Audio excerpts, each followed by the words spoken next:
last week? Let's go over the note.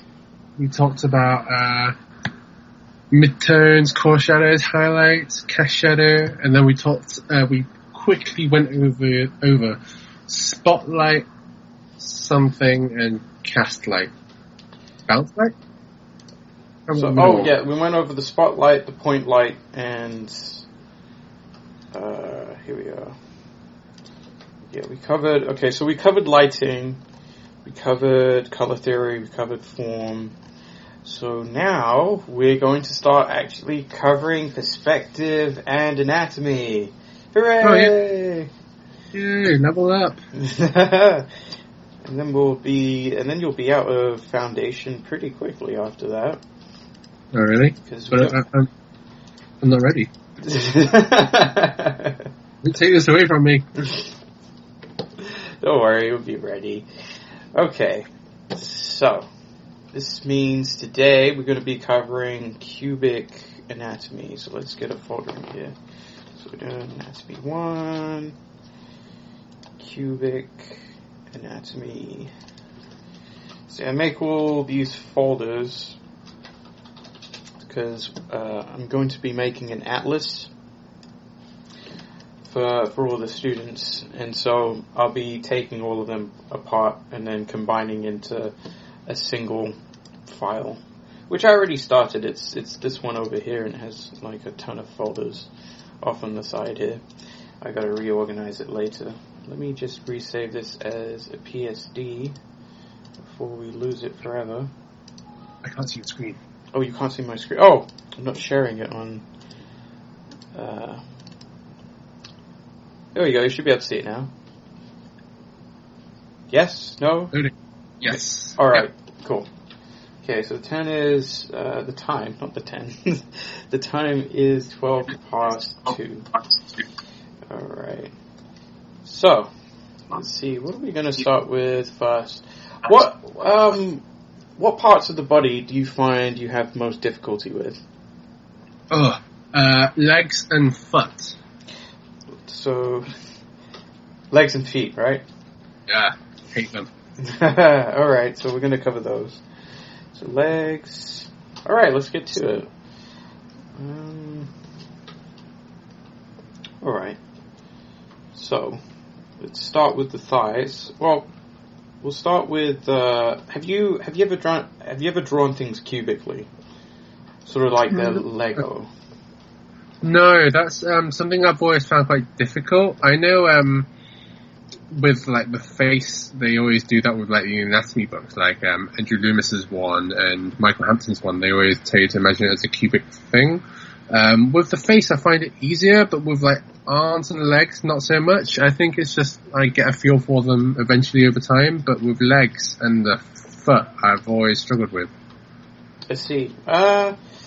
It's nothing to be too worried about with like the masters of anatomy and stuff like that. They're using planar construction, which is similar but different because it's a combination of curved and angular construction, which is more advanced. And I'm just going with completely angular construction here, because that keeps things much more,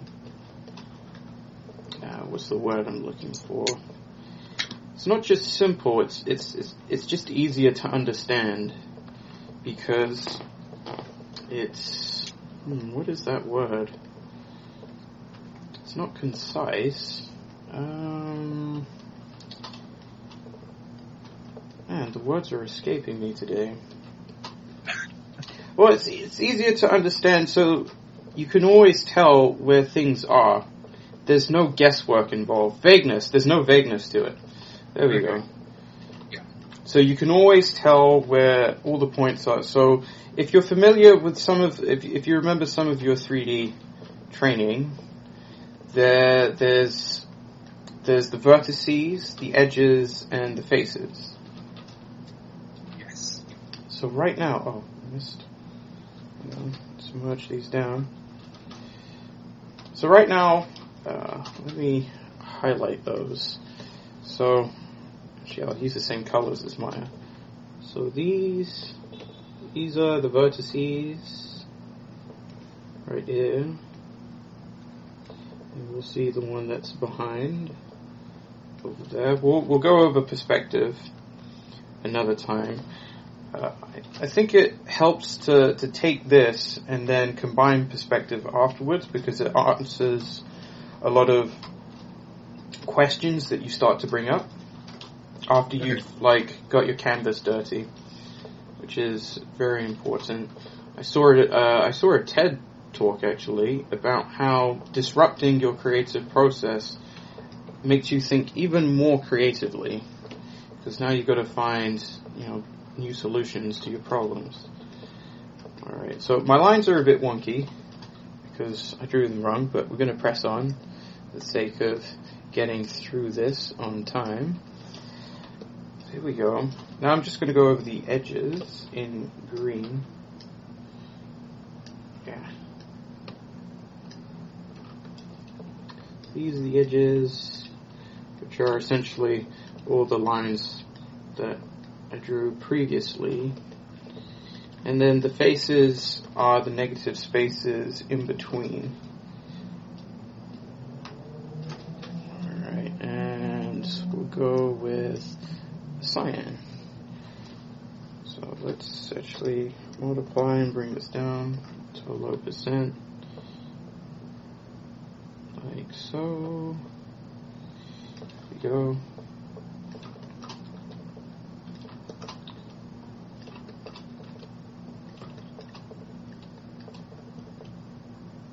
I'll actually do some highlighting in between. Smudge that down. That's good enough. Let's get a bright one in between. Here we go. So these are the faces in between, like so.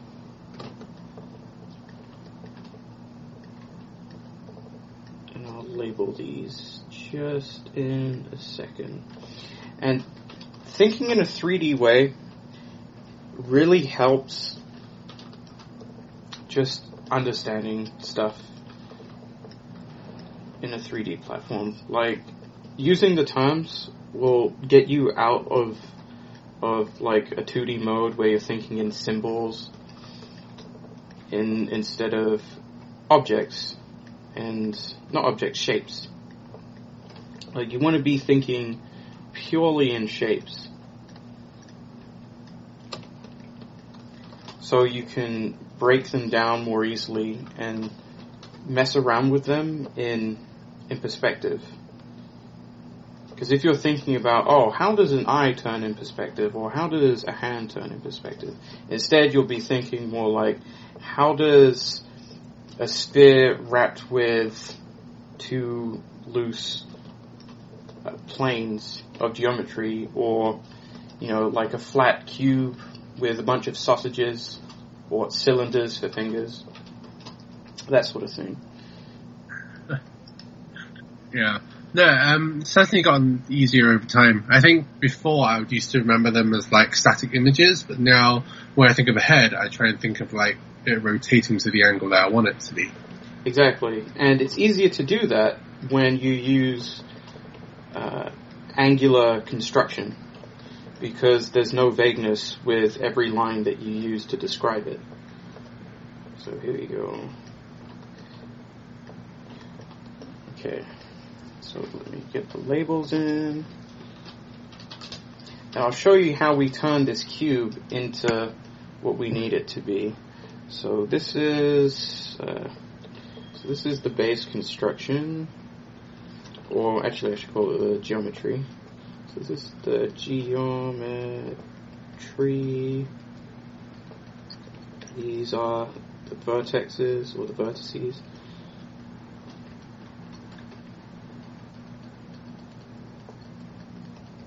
These are the edges. These are the planes or faces, whichever you prefer to call them.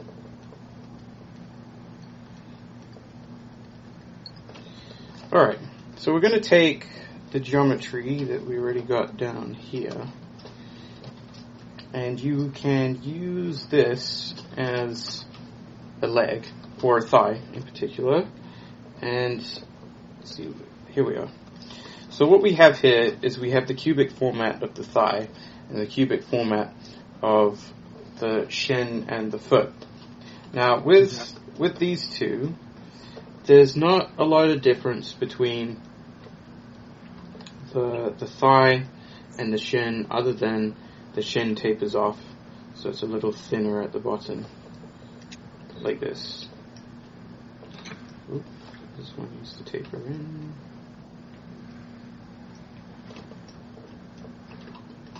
And if we did a cross section of this, we can see that, actually, you know what? Make the top a little bigger too, just to make it a little more distinguished.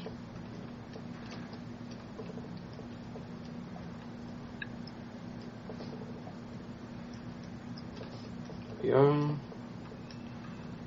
Okay, it's done.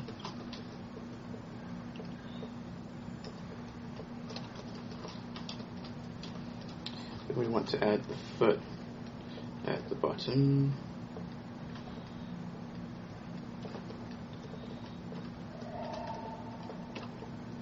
So I'm going to take a cross section of all of these so we can see, because we take the planes of the cross sections and we just draw the lines between them, the parallel lines, and that's how you end up creating perspective between, oh, this one's not converging correctly, there we go, which means the top one isn't, no, it's not that one, it's this one that's not converging correctly. There we are. I feel like we're starting to get into Scott Robertson how to draw territory.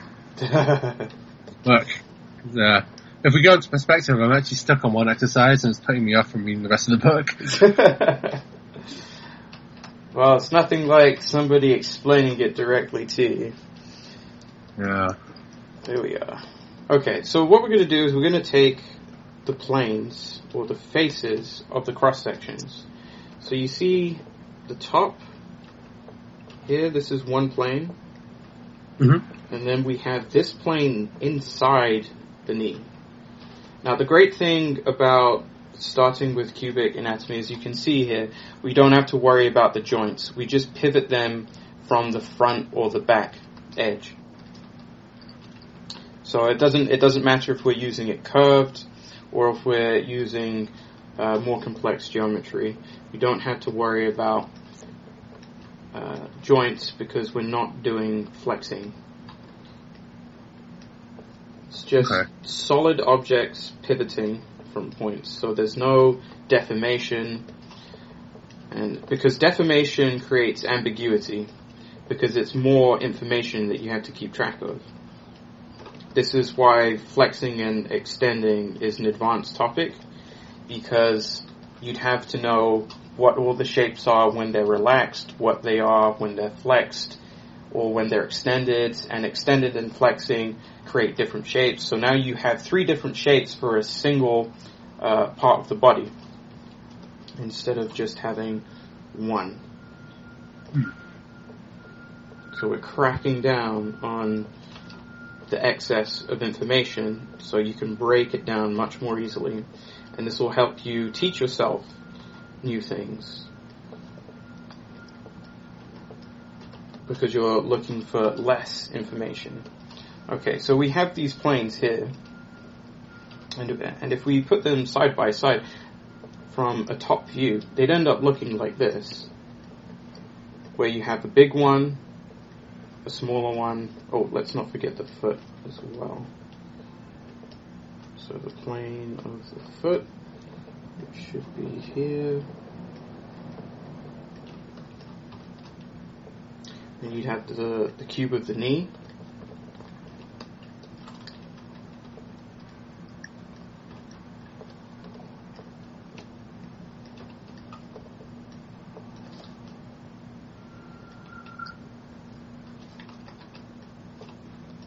Then you'd have the cube of the ankle, or the square plane of the ankle, which is even smaller.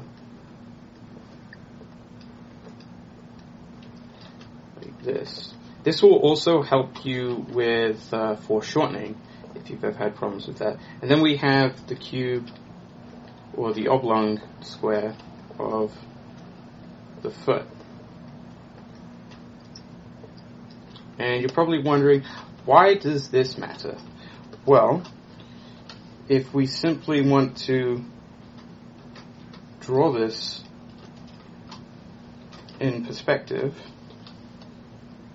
like let's say I drew a camera looking at someone.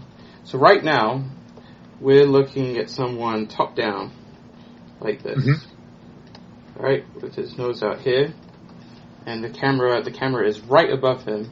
And what we want to do is we want the camera to look from, let's say, about here. So we want to bring the camera down. Right? How do we do that? Well, if we look at these planes here, they used to be stretched out this wide, but now they're kind of squished together. So all we'd actually do is squish them up and then spread them out to have the correct length, like so. Let's see. This is the ankle, so it should be down here, and the knee should be in the middle, or somewhere abouts there. And then we're just going to, I reckon we could squish them even more. About there. Because the more we squish them, the more they're going in perspective.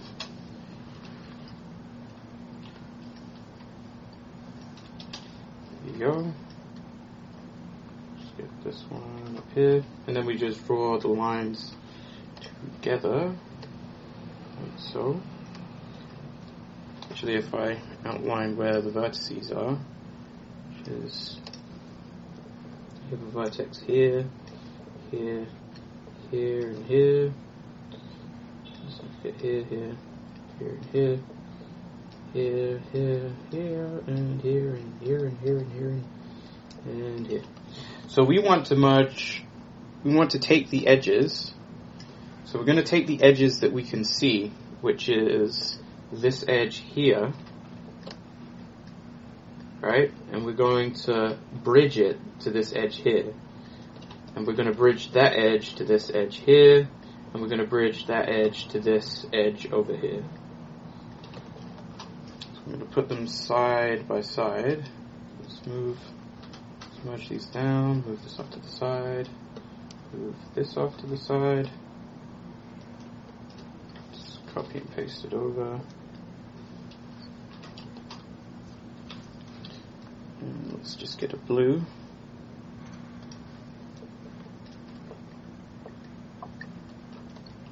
Okay, we won't do the back edge yet. So there's the front edge here. And you have the knee, which is actually a little too wide. The knee is too wide. And the thigh is definitely too wide in that case. Let's move all of this forward.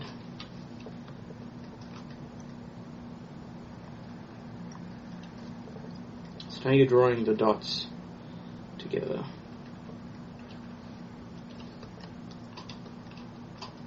What we can do here is we want to change the perspective so it's a little flatter.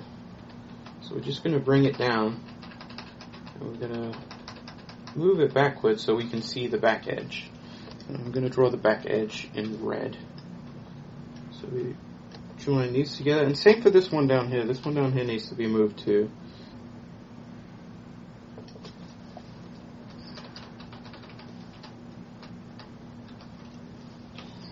Going to get our red. Now we have the back face. This one goes across. Actually, it should be lifted up a little bit, like so. This one goes across here and down to here. And we probably want to move this one backwards so we wouldn't actually... This vertices, it should... If it's in perspective, it would actually be around here if we moved it backwards, because we can see the back vertices here as well. So I'll do the top face in green. Actually, I'll shade it in. There we go. And let's outline the whole thing.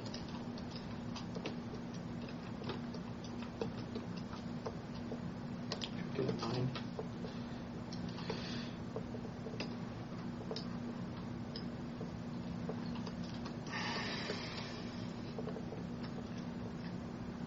There we go. So you can see that this one isn't meant to be quite straight. It goes off a little bit. Because we're connecting the dots, not drawing straight through. Connecting the dots here. And get this one down here and here.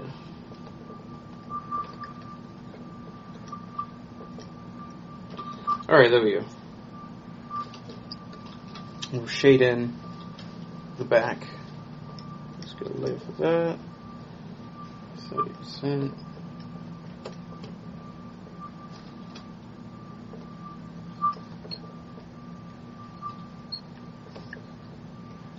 Alright.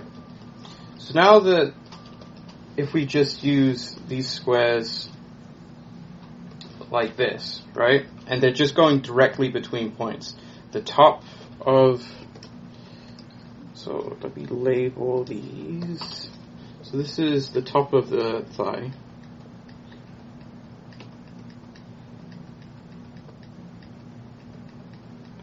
This is the knee. This is the ankle. And this is the sole of the foot.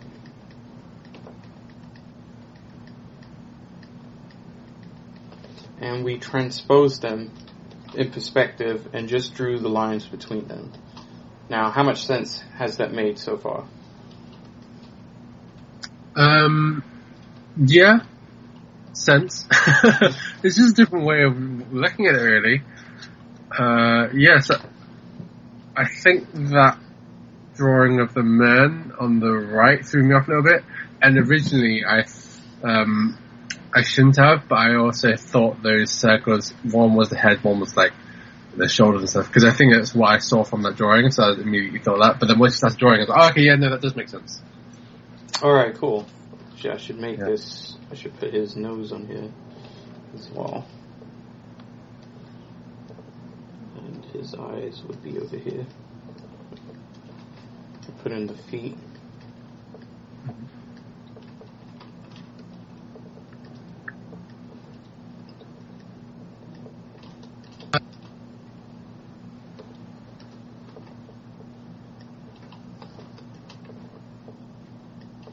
Sorry, what was that? Sorry? It sounded like you were saying something, but you got cut off. No, I'm just watching. Alright, okay. So let's just put this on this layer and put the shading. And let's make a couple of sets in here.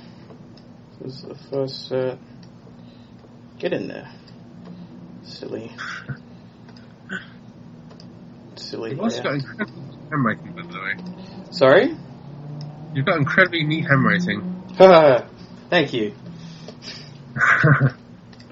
There we go. So, now what we're going to do is we're going to take the same idea and we're going to add more geometry to it. Actually, I'll start from scratch here. So, in 3D, that would be called adding edge loops. So we start with the basic geo that we had before, like so.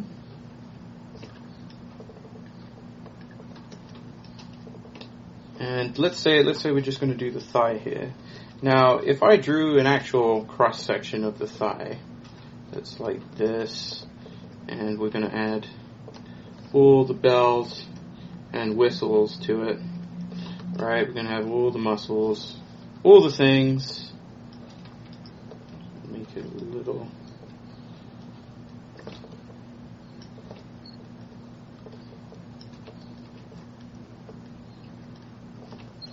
Alright, so we've got your knee here.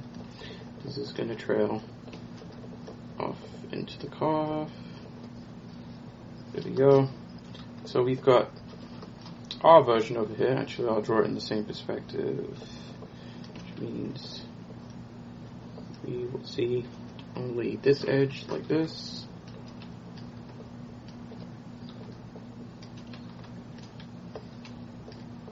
These edges like this. Make this a little thinner. Never mind about the calf, we'll just have the thigh for now. So we're looking at all of this information, and if we were to break it down and look at the geometry of the curved shape, let's look at what the edge loops look like on that. So if we bring it across here, let's merge that down. Get a different color. So right now, we don't have any edge loops on this cube. We've just got the edges that create the box. But on here, we have ones that are going around the side. And if there's a change in direction, that means you're going to need another edge loop. So there is one here. We've got one to bind it out here. Got the one at the top, not to mention the one over here, changing directions for the knee.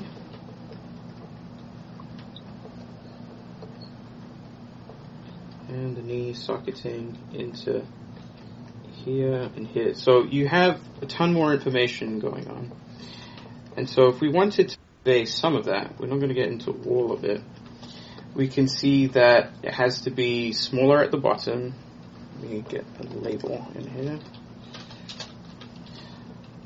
So if we wanted it to be smaller at the bottom, we needed two edge loops. We need, so smaller at bottom. And we need an edge loop both here and here, ignoring this additional geometry in the knee. We're going to simplify that.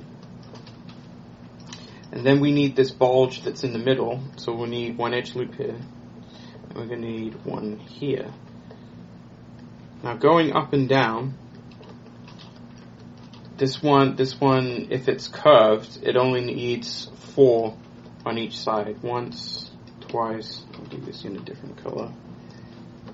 You have once, twice, 3 times, and 4 times. And so for us, on the cube, we're just going to, instead of making it very complex and turning the cube from up and down like this to rotating it 90 degrees, which you can do, but we want to keep it simple, right? Because the more rigid we make it, it makes it easier for us to draw the parallel lines. And we're all about the simplicity right now. So if we take this, what we're going to do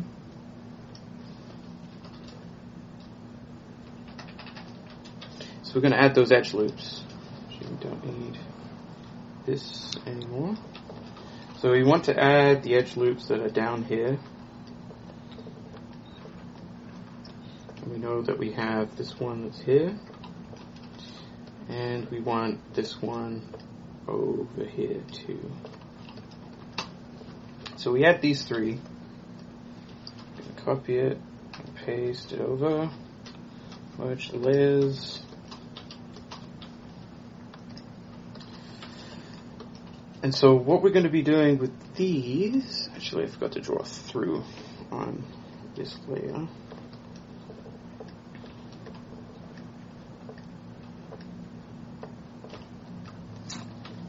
Is we want to pull out these ones, right? And we want to push in these ones.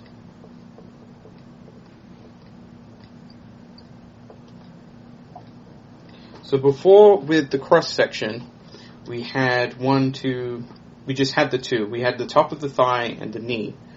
And now we're going to have, just in the leg alone, in the thigh, we're going to have 1, 2, 3, and 4.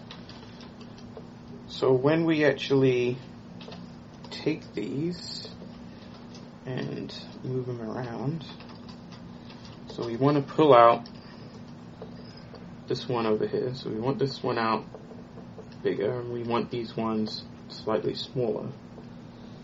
It's about this size. We just get our black line.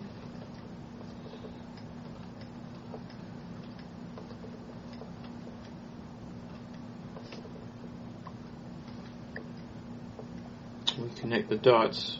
Actually, we want to make the top one a little bit smaller than it is right now. Just a bit. And now you have geometry that looks more like a thigh. Right? Are you following this so far? Yeah. Cool. Got it. It's almost like we're sculpting right now, and then 3D software, how we kind of chisel our way through shapes to make it look roughly like it. Exactly. That's exactly what we're doing. So I'm glad that that's coming across, because this is how you get out of the rut of drawing symbols instead of shapes. Because we're just thinking about the shapes and extruding them and using even more simplified construction to put them inside. And you go from drawing a lot of construction down to creating a shorthand for it. You know how when you started at school and you were learning how to write cursively and doing all of, following the guidelines and doing that sort of shit. And then later on you're like, wait a minute, I know this process. And then you're like, oh, I can just do it really fast, right? And people start developing their own handwriting like that. And that is also known as artistic style. Okay. Yeah. Do you remember that at school? Learning how to write? Yeah, no, definitely. Because I was asking someone about artistic style, and it's appeared in podcasts as well. And basically, if you did everything anatomically right, it wouldn't exactly look appealing, despite it looking anatomically right. But each person's style is basically what they decide to emphasize more and what they decide to miss out on. Yeah. That's the same with handwriting. Exactly. Alright, so there we go with this. Actually, I'm gonna just take away some of this and then draw the final line on top.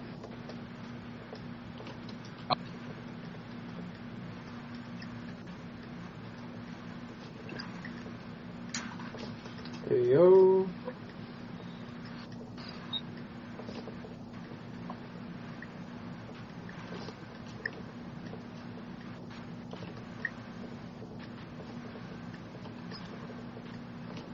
Alright, so let's finish off the rest of the leg and the foot as well.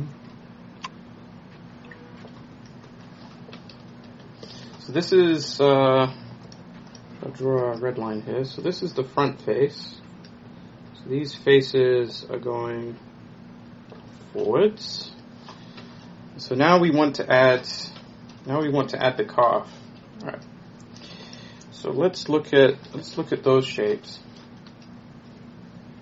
Oh, actually I'll draw the to change between going from adding this additional geometry on the thigh to going to a curved shape. So obviously we start with our simplified cubic form, then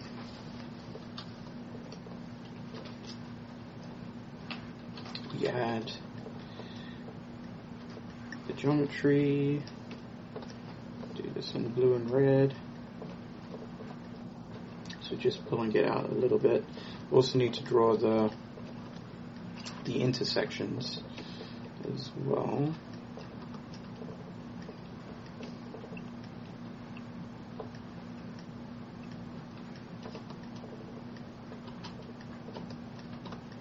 This one needs to come in a little more. Go.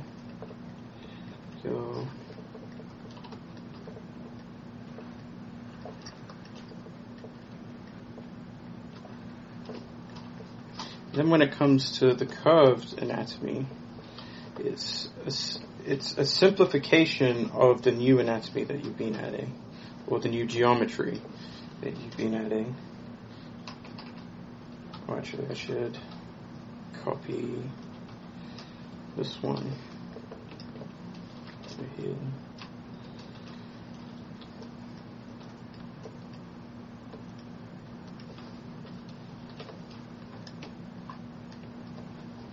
There we go.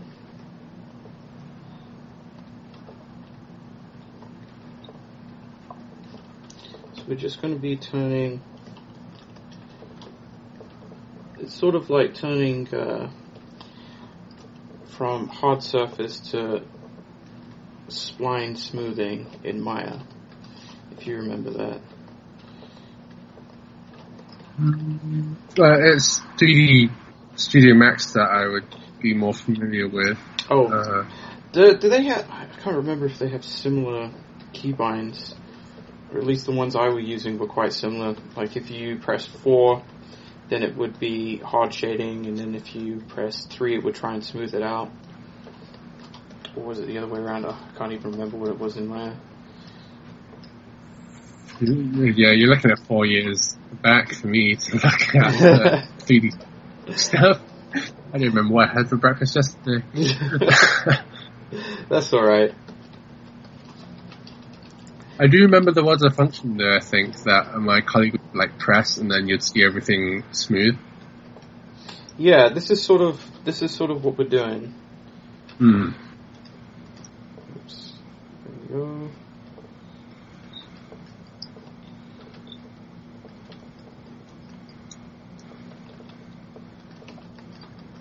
Alright. So that's what the smooth one would look like in response to that. You can actually simplify it even more, where we just have a straight against a curve, like this, and you can forget about the additional edge loops that are in there, and just go smooth like that, because this will suck it in nicely into the calf, like this.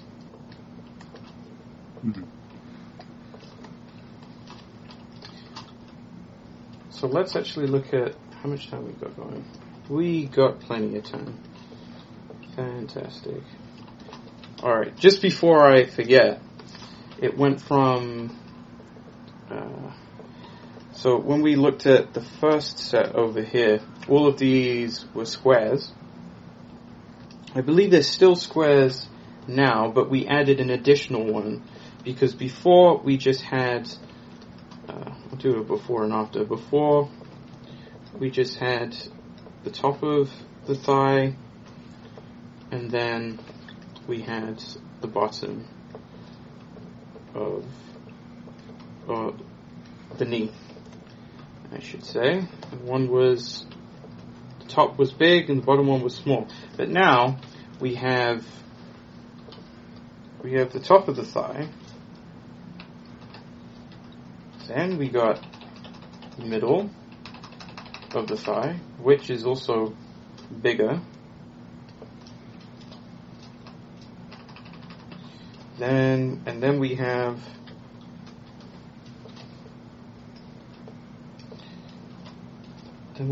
the third up from the knee, so which is actually the end of the thigh, and then we have the knee. Actually, let me move this one up. So it went from being, a cube, because if we drew the lines between them, let me put the before and after cross section.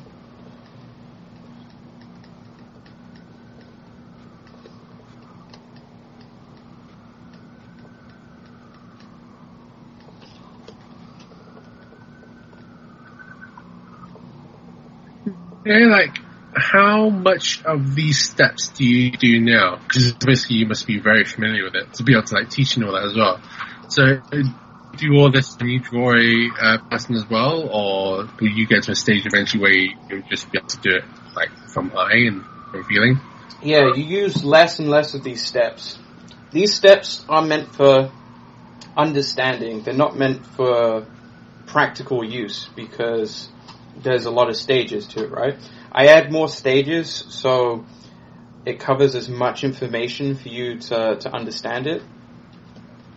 Because if I'm very aware of the fact that even though it's easy for me and I know it through and through, if I miss a very small step, it could completely throw you off in trying to understand it, which is the absolute worst thing that could happen, right? Yeah. Because I know what it's like when you're learning something new, and especially if you look on YouTube for tutorials and they miss a step and it seems so insignificant, but it leaves you very lost. And so I have to be quite thorough to make sure that none of that gets lost in translation. Yeah, that's good because I've actually got to that point with the Scott Robertson book where he's doing an exercise. I followed it page by page, and he's doing an exercise, and it just suddenly doesn't make sense. I've got on the forums, and people have actually commented on the same exercise. I don't know if you've actually studied it as well, but I can't do it. I'm really salty over it because I spent 2 weeks just trying to study it over and over and over again, but it's just not getting through. Right. So if we space this out, merge it down, space out, so we're going to do the same thing that we did before on the other page, but now with the new geometry. So that's the middle. There you go, and then the bottom ankle. Oops, let's get rid of that.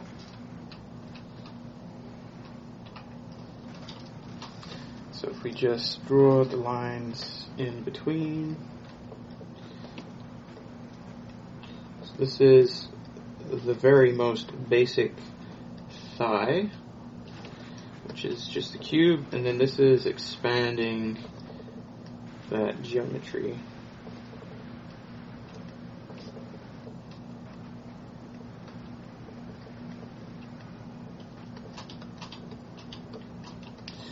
Alright, so let's say this is the top, middle, bottom.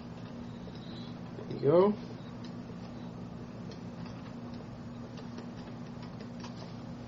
Alright, if we wanted to just add a little more perspective on here, we can draw a parallel line behind it, kind of offset parallel lines, and then join them up with the appropriate converging lines.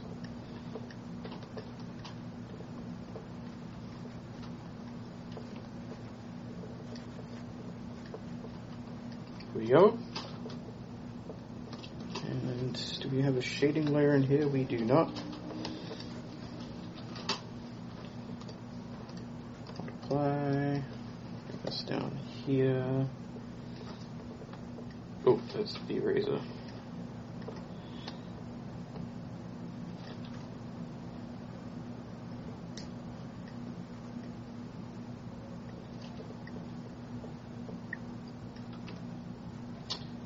Get in the habit of adding some form of lighting to all the drawings that you do, because otherwise you build up this resistance to try and shade your stuff. Took me forever to get out of that kind of bad habit. You learn a lot of bad habits on your ways. Yeah. It takes quite a lot of time of just simply undoing them. Especially when you're so comfortable in them as well. Scary. Yeah, no, definitely. Yeah. Finding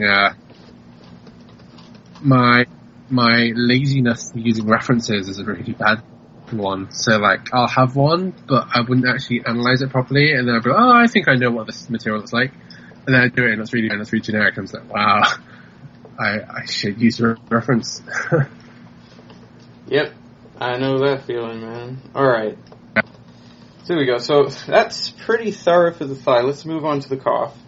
And we're going to do the same kind of process here. Ooh, we're going to get a lot of demos out of this one. I think I'm all jacked up on the sugar from the fruit I had for lunch. Okay. So, again, we're going to start with the cube. You starting to see the pattern here? Start with the cube. Here we go. Start with your cube. This time it will be above the horizon line, so we'll be looking at its bottom plane underneath it. There we go. And let's look at, actually we'll draw a normal calf right next to it.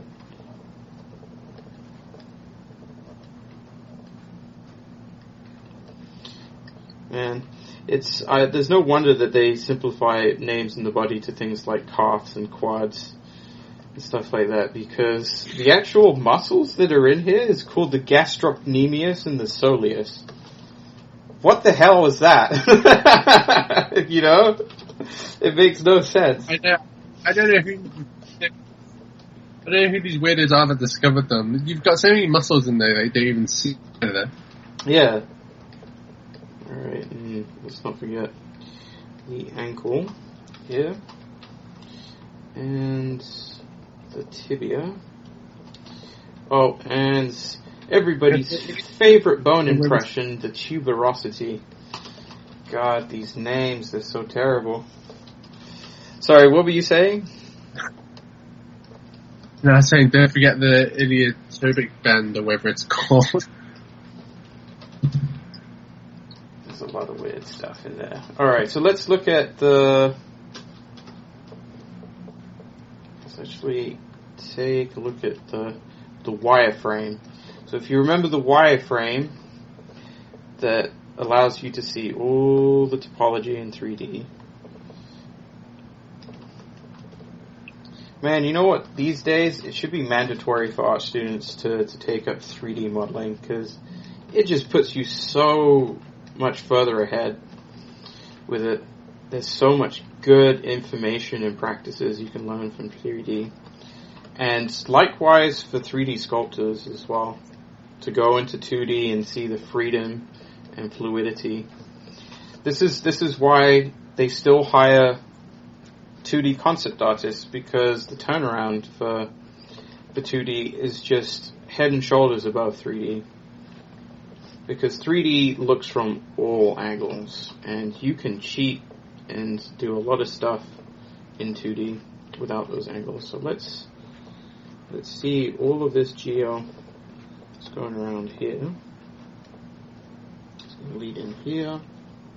Let's not forget this one, which this is the impression of the tibia.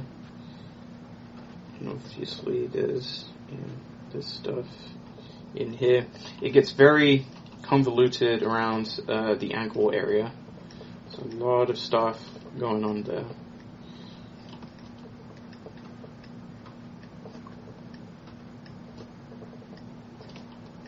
Yeah, in regards to the 2D and 3D thing, it's isn't it something like 2D is easier to do, like on the fly, but in the long run 3D is better if you need to work with it for a long period of time or something? I find that both of them are equally... Well, I find that it's easier to pick up a pencil and start drawing, but it's very difficult to master it in the long run. And I find that 3D is a high barrier to entry, but the longer you do it, the more everything kind of fits together and you become very efficient with it. So I think that sort of underlines of what you were saying. Yeah.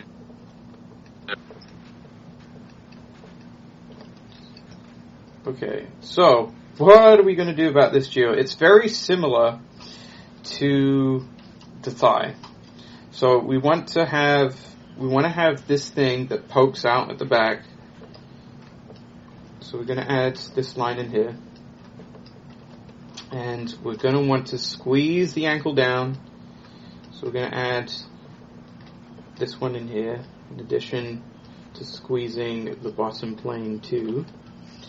And then we're also going to squeeze the top one a little bit, and we can ignore most of the extraneous details that are on there. So if we go ahead and get this, copy and paste it over here, smudge these layers down, have a labels layer and a shading layer. This is the drawing layer. Okay. So what we're going to do here is let's draw the arrows. So this is locked. So let's put a padlock on here because it's locked. Oop. Is it a padlock? Is it a handbag? Let's hope you remember. Shopping bag. Actually, if I put a keyhole instead, maybe that will be an easier reminder. Yeah. Okay, so we're gonna pull these out, and let's get all the planes in here. So we're drawing through. When you do your first rough drawing, this is the time where you draw through and you look at all the perspective lines and things like this. And you do it lightly because you're probably going to screw it up a couple of times. Some people don't need to check that much. I definitely check all the time and get it wrong frequently. And it's not a bad thing if you don't get it right the first time. For the third time, the fact that you continue to try and get it right is what matters. That perseverance. Okay, we're going to squish these in a little bit. And we are going to squish these in a little bit too.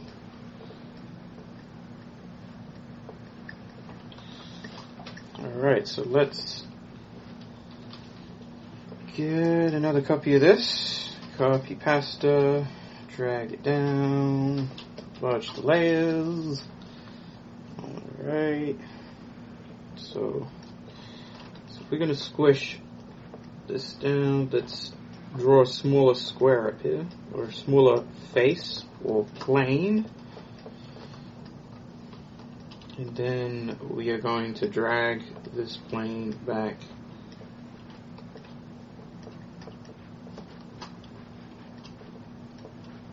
Actually, we're going to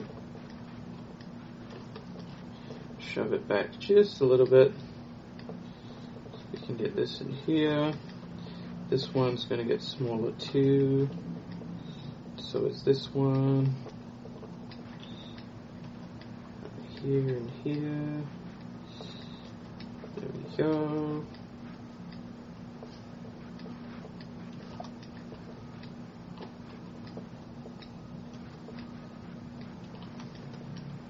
Alright. So let's copy this over.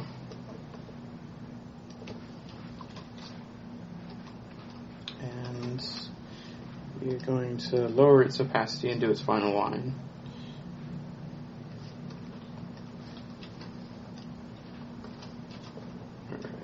So here, here, here, and here, here to here.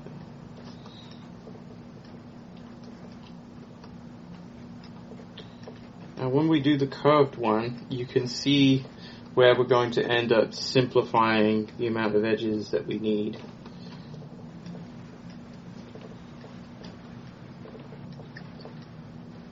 Let's get this in smaller. It's from the first one, with all the arrows in and out, like, kind of how it all just, I guess, Sorry, what was that? Like, you're cutting out. You're cutting out a little bit on Skype. Yeah, I think my connection is pretty poor. Just from all the arrows. Inwards or outward. What the shape of the calf coming up. Oh man, I have no idea what you said. Like I'd get like a little bit, and then it cut out, and then it would become really distorted. It sounds like your connection is haunted, man.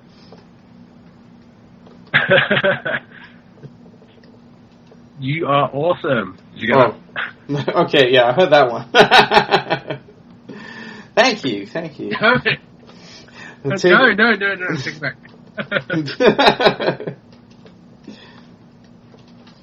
Alright, so let's do the curved version, which I prefer for legs, geometrically. See, we did miss out the ones on the side here because we're trying to keep it simple, but you could also end up adding additional geometry if you wanted to that goes out like this. Converges down like so. Probably bring this back. I'm trying to think what's the difference between the blue and the black one. Sorry, what's the difference between which? The blue and the black one? Oh, this was just to clean up the lines. Oh, okay. Okay. So this was like the construction, and this one was just cleaning it up. And the red one that I have over here is like additional geometry that you can continue to add if you wanted to. But not something I would advise, because you can see that it's getting pretty convoluted. Just adding that additional face.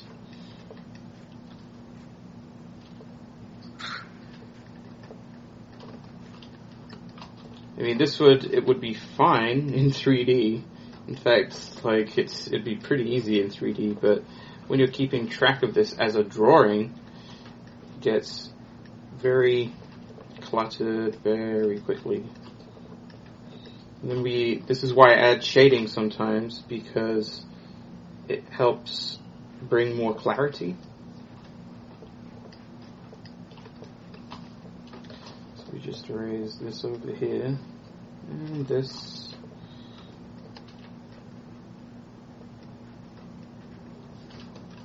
Oops.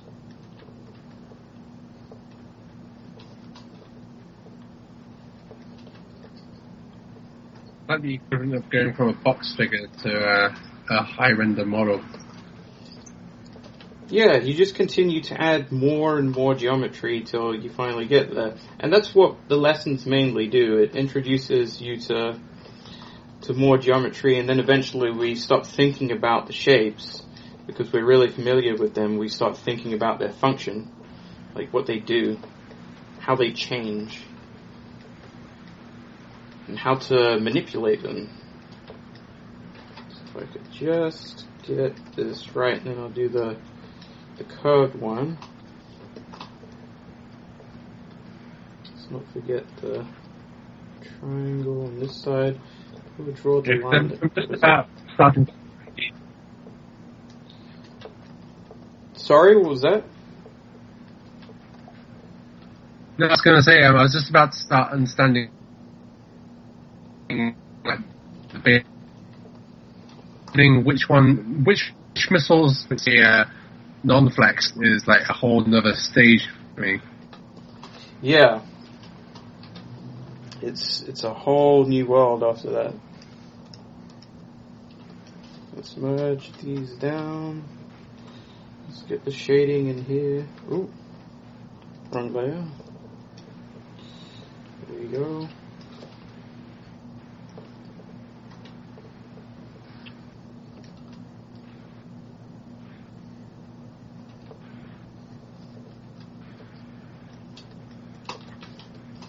Actually, let's get a final line outside of this too.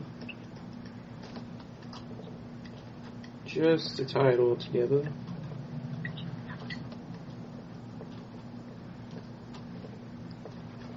Because you can already see that even with,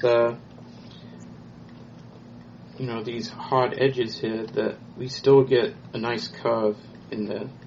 And it becomes redundant to draw each and every angular line, because that could be simplified in the line economy to just draw one curve, which is how the curved geometric form becomes useful in some cases. So we go back to this one over here, and we copy paste, bring this down here.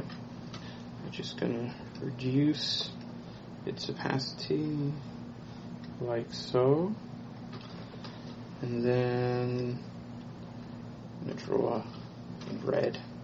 Let's go with the pink over it. So we just use the single line this time.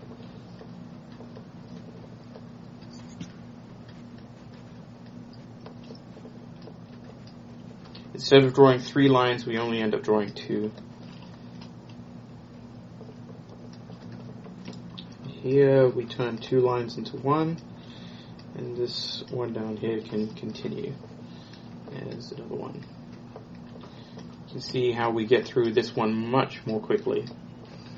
Now we won't, if we added the additional geometry on the side here, that's when we're going to end up going into full curvature.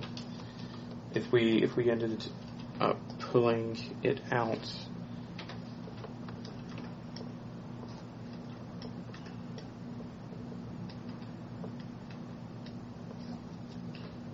Get the blue line. There we go. There we go. Which means we have to add it in here too.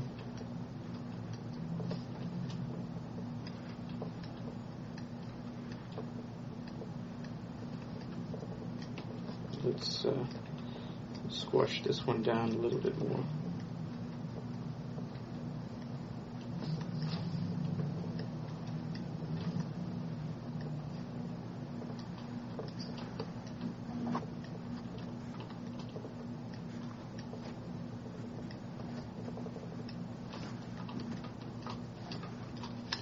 And finally put the shading on this after merging the layers down. Oh, wrong layer again.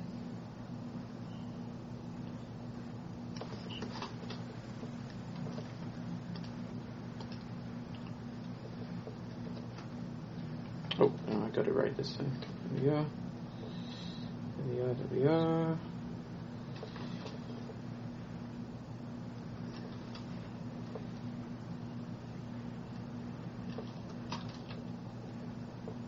Just put the shading underneath so you know that the light is coming from the top.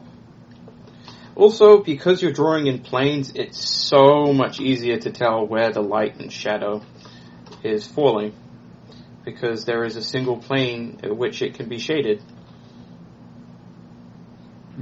You don't have to worry about blending or diffusing.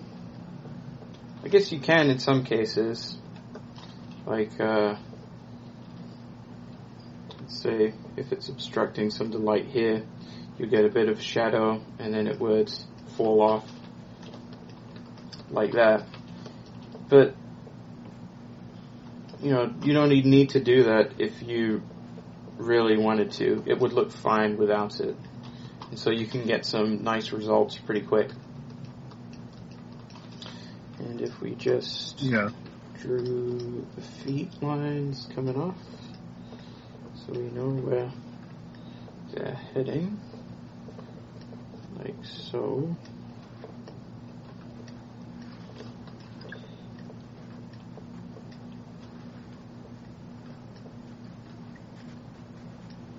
And I believe we'll have to leave feet for next class, because I believe our time is up. All right. Wait, a whole week? No. No, I send you your JPEGs right now. So let's start saving off these JPEGs, and then I'll drop them off in your Skype. Oh, appreciate it. Oh wait, no. So then, like, okay, sorry, yeah, go. you still need to like learn the basic muscles and all that, don't you? This is just a method to help you remember the shape itself, but you still need to have your anatomy.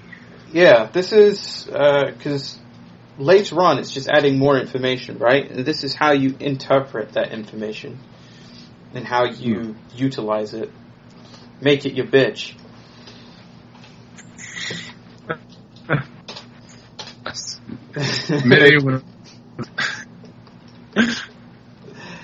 Alright, so let me find where I put the JPEGs. Here we go. So this is August 6th. And damn, where did they go? Are we in the wrong folder here? I'm pretty sure it's in that web. View list. Here we are. So it was 4 to 6. Okay, let me open up that and drop them in. So we go 1, 2, and 3. Boom. Thighs and calves. Hey. Well done, man. Bye. Till next week. Thank you very much. All right. I'll be thinking. I hope that helps. Thank you very much. And yeah, I'll see. I'll see you next week. I think there's definitely. I need to experiment. There's definitely lag on Skype from when I talk to when you hear me. All right, dude. There's about 2 seconds of lag. Yeah, something like that. Alright. I got to bring my other student in here because I'm running late today. But yeah, I hope this was helpful, and I'll see you next week. Well, on the group. That'll be all good. I'll show you the fruits of my labour. Alright, cool. Cool. Take care, man. Okay, bye. Later, dude. Alright, let's move on to Derp. Let's see.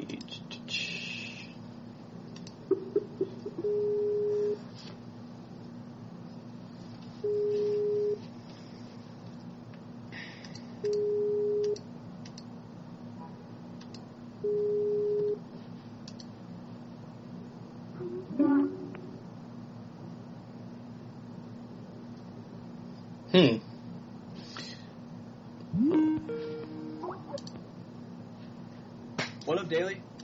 Yo, dude. What happened this morning? I completely overslept. Alright. I am so sorry. Okay, so I'm just going through my JPEGs over here. So this is 1, 2, 3, 4, 5, and 6. Mm-hmm. Alright.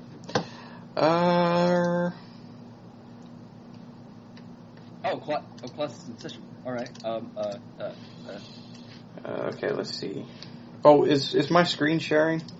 Is it working? Yeah, it is, just like, it's very, like, meh. It's just because my Skype is not responding really well. It's being a douche. Yeah, a lot of these screen sharing programs aren't working very well lately. Okay, yeah, now I can see it now. I can see the curriculum. Okay, so what were we... Okay, so you're in H, and Jensen's over here. So we're still covering all of that. Mm-hmm. Alright, so I went ahead and I did some of your demos this morning. Mm-hmm. And so you'll be able to look at those, you'll be able to look at those later.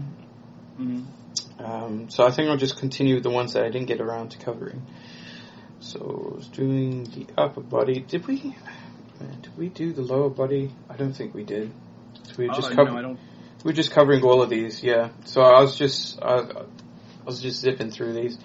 So here we go. This is the ones that I was doing before on the pectorals. I know the muscles you taught me was the upper body ones, like the pectoralis, the deltoid, clavicles, rib cage.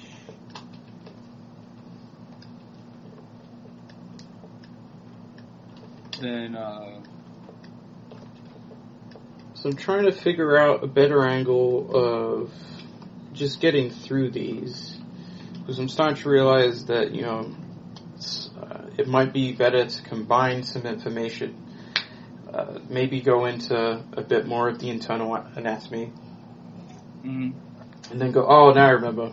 I was just going to finish this one off with the simplified shapes.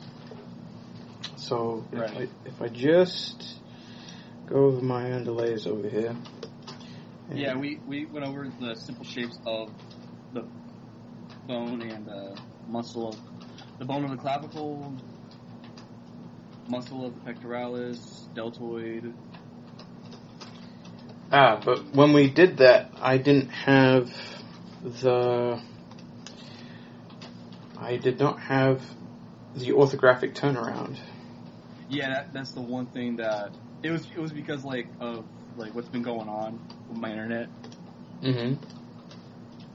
So now I'm just going to add the orthographic turnaround. This is more of like an in-depth look at all of them Mm-hmm. together.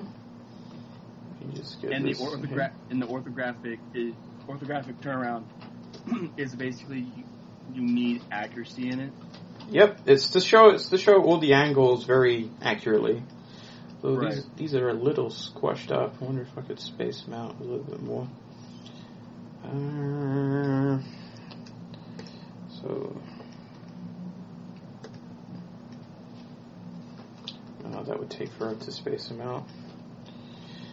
So I have to space them out individually. Screw Cyan, it's terrible. Layer management. Alright, so let's do the orthographics of the pectorals. Of the simplified pectorals. So you have the more complex ones up here. You have the breakdown of the costal head, which is the one that is attached around the costal cartilage. The sternal head, which is attached to the sternum. The clavicular head, which is attached to the clavicle. And then all of them on top of each other, which is the costal is on the bottom, the sternal is in the middle, and the clavicular one is on the top. And Which it's is the 3 sections, correct? Yes, and it's easy to remember this because it's going from low to high, right? Right. So high clavicle, middle sternal, bottom costal. Yeah, so I'm gonna write that in. Order is high to low or low to high. Right. So the costal will be behind the sternal will be behind the clavicular, is that how I pronounce it? Yep. Alright. And this all forms the pecs, correct? Yes. Sweet. But this is the pectoralis major. There is the pectoralis minor, but you can never really see it. It's all hidden. And It's an attachment from the bicep of the humerus that leads into a muscle that is underneath the pectoralis major and attaches at the upper true ribs. Mm-hmm. So, it's there, but you don't really, unless you want to learn about functionality for design, it's not really that useful. So, order of overlaps is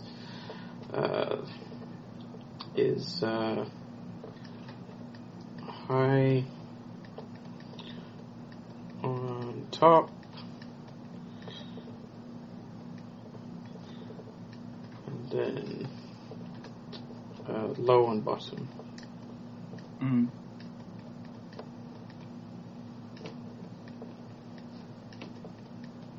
Now, does this apply to all muscles, or no? This is just for the pectoralis. It's just, okay. You can see how this information stacks up pretty quick. It does. Yep. Alright, so let's look at the lampshade. Lampshade look in... So this is the simplified look. Yeah. That we're going to do. And it's not all that bad. So here we go. Start with the circle. Actually, I'll mirror this one in the middle.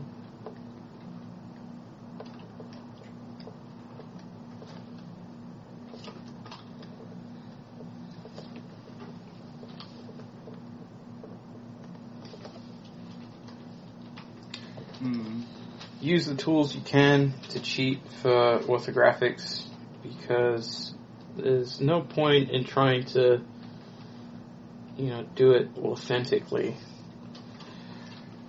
because it just takes forever, and nobody's going to care if you used extra tools to make your life easier. Right. Because if you were doing this traditionally, all that you would do is you would get a light table, draw one side, then flip it over, and trace the flipped version. Right. Actually, now here's what I've learned about the pecs, because I've done a study on them for a bit. I felt so stupid just because I've always got the size or the length of the pecs wrong. Mm-hmm. What I've learned is that the pecs are from the clavicle down to kind of where the... Basically, I just do it as a relationship or landmark. Wherever the xiphoid, the top of the xiphoid process would be, mm-hmm. the pectoralis, the bottom of the pecs will be down there. I just felt so stupid. I'm like,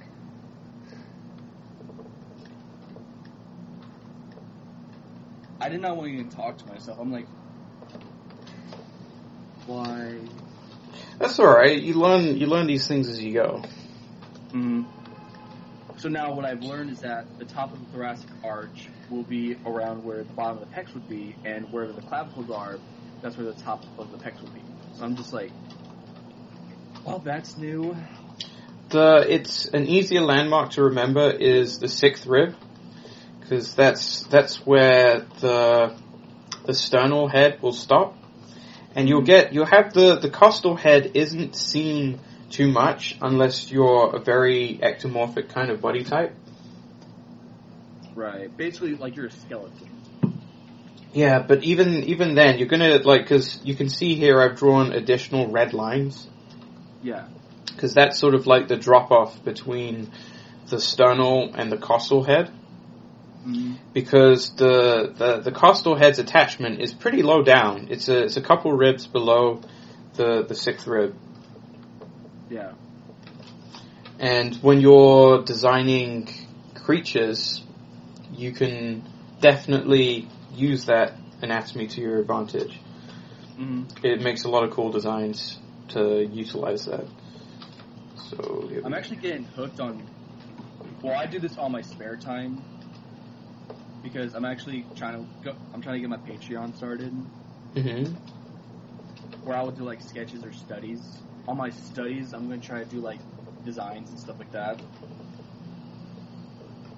And I have to say, designs are pretty cool to do. Like, I mechanized my OC Dirk Mm-hmm. into an Eva mech looking creature. Yeah, it's a very creative process. So it's always a lot of fun to do that sort of stuff. And, you know, there are no bad ideas because it's just a concept at the end of the day. I think I've showed you it before. Let me see, I've got to save this as a PSD before I end up saving over some of the stuff, because I've done that before. I've accidentally saved over things before and lost a whole bunch of stuff, and that was pretty horrible. Yeah, it is. Here you go. This is because I use references a lot, so I looked up some mech references. Mm-hmm. I found a very cool looking one because it's from the Evangelion anime, and I love that anime. Mm-hmm. So I decided to get Derp, my sweet little Derp, my very first lab rat, and I completely done a headshot of her with that head shape of it's kind of like a skull looking shape. Mm-hmm. Hang on, I just realized that you could actually lift this entire line to above the clavicle. Because with very, very butch, muscly people, the clavicular head of the pectoralis is going to merge with the skin. It'd be a very smooth transition because it's so thick that you don't really get a depression when it falls off. It's wound very tight. Basically, when you got very big bodybuilder guys, you won't be able to see that. Yeah. Well, you can still see it, but it depends how they flex. And then sometimes it just requires them to be to have very big clavicles. You can end up with people with huge clavicles. Right.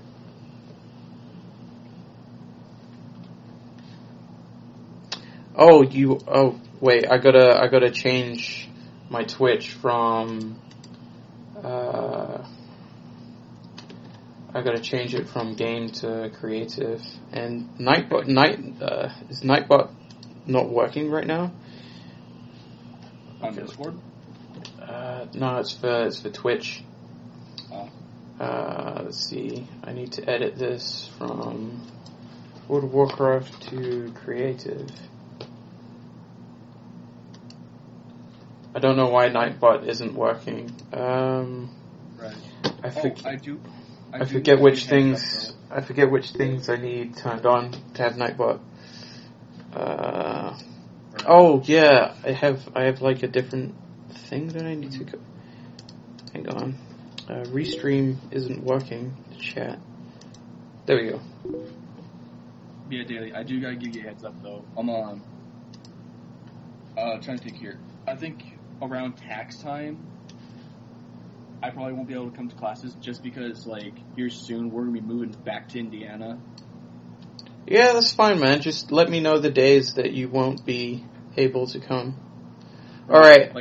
I should have internet once I moved in, so I might be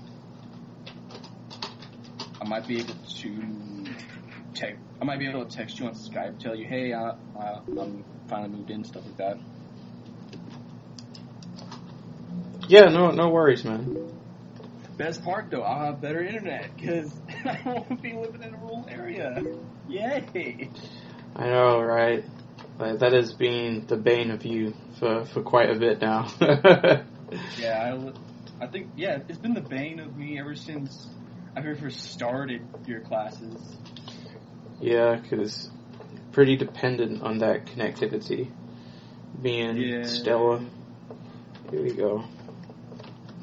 So obviously, if I had data on my phone, I'd be fine on Skype calls and everything. When it comes to gaming, no. Oh, hang on. Okay. So let's just cut this in here with this. There we go.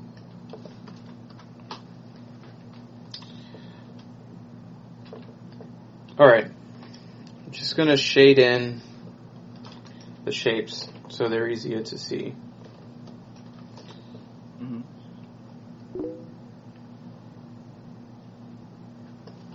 There we are. There we are. Alright. Oops.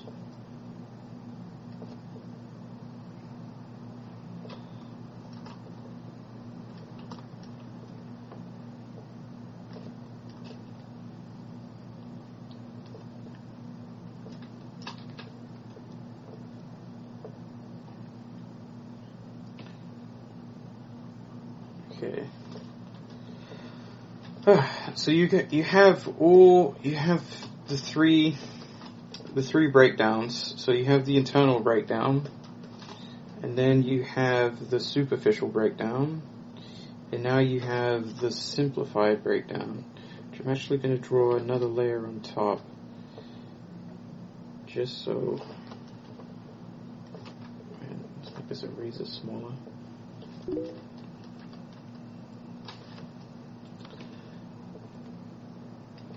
Oh, let's not forget this part up here, and here, and here.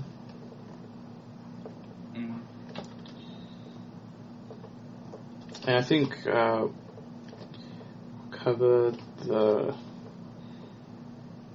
trapezius after this.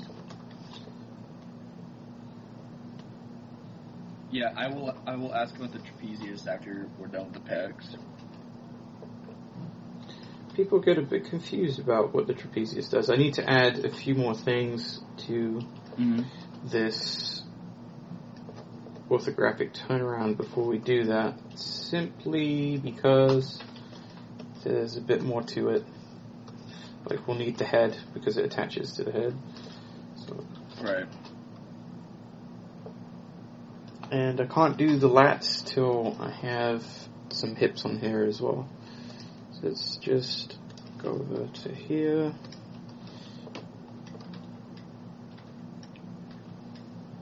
Well, it's not much on what the trapezius does, which I would actually love what the trapezius would do. It's more like the placement. Yeah, it's all about the placement, where it attaches to. Which has about, what is it, 1, 2, there's about 3 attachments.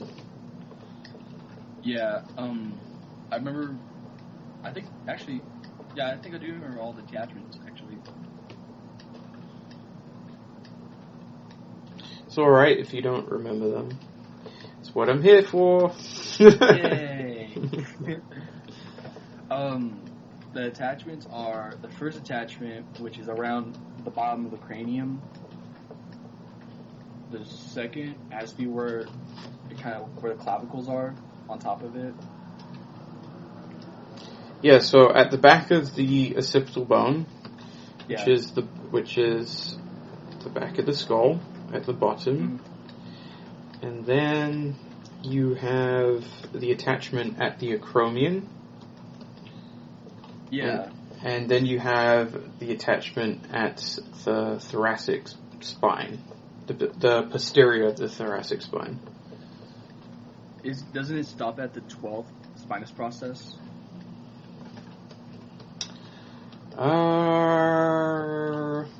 No, it's a bit higher. It's the 12th spinous process of which part of the spine, though? thoracic. I am not entirely sure. I haven't, because I don't measure things by detailed measurements. I use general measurements, like if it's between, I think it ends between the rib cage and the pelvis. It's tip. Okay. Sorry, I get really detailed on stuff. You should go from the general to the specific, because the details will weigh you down. Alright. Here we go. So we got the pectorals out of the way. So now we just need to... So I'm going to copy the top one over. So let's save this PSD. So we have... This one will be the pectorals.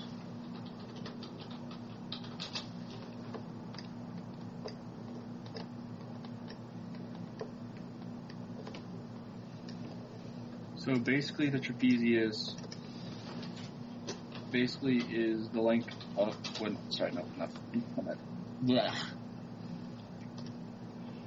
the general measurement of the trapezius is basically the thoracic area, correct? Yeah.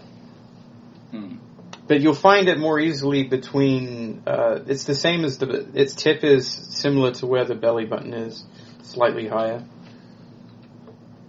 Because remember, when you are drawing stuff, you're not drawing every single rib and every single vertebrae of the spine.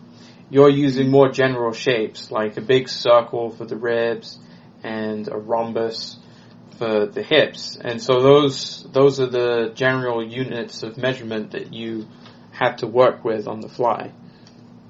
Which is why I don't measure things out too specifically, unless they're very small. For example, if you're drawing the serratus, which I'll do around, let me get another layer in here. If you were drawing the serratus, which is around here, you're going to need to know where each rib is. So we know. So let's say this is the 6th rib. Mm-hmm. Then we're going to have 5 on top, and then we're going to have 1, 2, 3, and 4 on the bottom. And the serratus is going to start. The serratus attaches to most of the ribs, but what we see is the one that's directly beneath the pectoralis major, and then we have another 4 that we can see. So that's the 5th, the 6th, the 7th, and the 8th. So we just had 4. Once, twice, 3, and 4 times. Like this. And then it just gets covered up by the lats and the obliques. We wouldn't see the ones that are further inside over here. And that's how you keep track of having smaller details like the serratus. That's when you do need to know the more specific information. But you're not really at that point yet. Mm-hmm. So that kind of specific information is good to know, but at the right time, because otherwise it can confuse you quite a lot.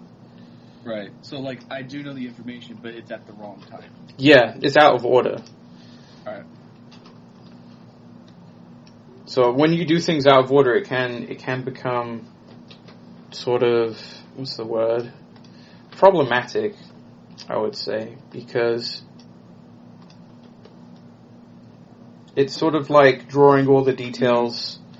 It's like starting a drawing with all the details and then finding out everything's out of proportion. It gives you those kinds of problems. Right.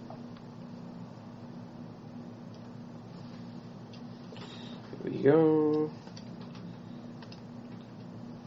Actually, didn't I learn the other day how to copy layers? I swear to God, if just have to go to here and copy, and then it makes a duplicate, and it renames everything the same thing. There we go. Right. Alright. So that's how you copy stuff inside, but it copies everything. God damn. I can't copy specific things. The only thing I do not like about Psy is you can't copy 4s. Can't do a lot of things in Psy. It's very focused on its drawing. Like, that's why I do like Psy, because drawing in it is very fluid. I usually just sketch in line in Manga Studio, then move on to side to color and render.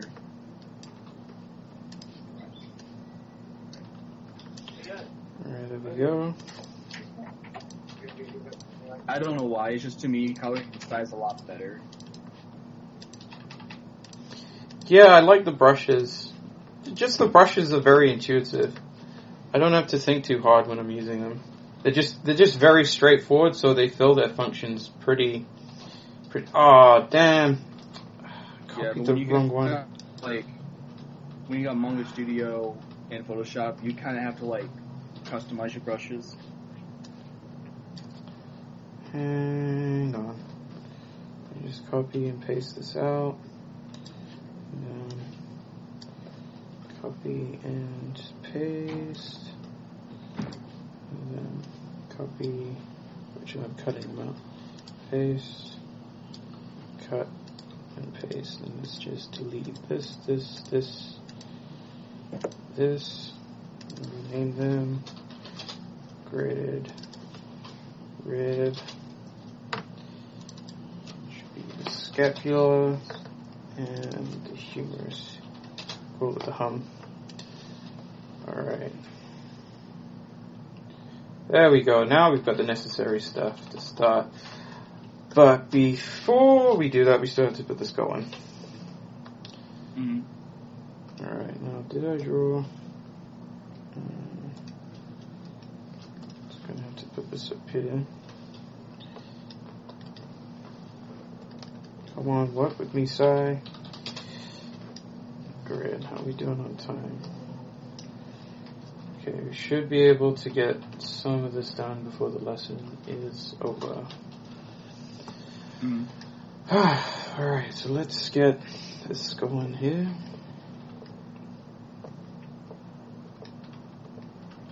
I'm going to use the cube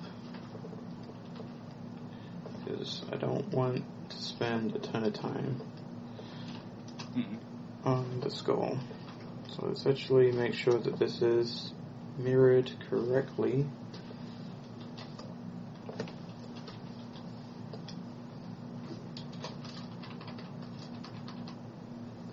Close enough. There we go. I usually never have a problem drawing the skull. That's good. Most people have the hardest time ever with it, but that's generally because they haven't practiced the proportions for it, or even know about them. They just kind of draw, but that's a general problem people have. And right. I think you actually saw a study I done on the skull, actually. Yeah. But it was on, traditional. I don't know, it's just ever since I was little in elementary school, I've always wanted to learn how to draw skulls. Because they look cool. Huh? They're cool. Yeah. I was that edgy kid that wanted, to be badass or something.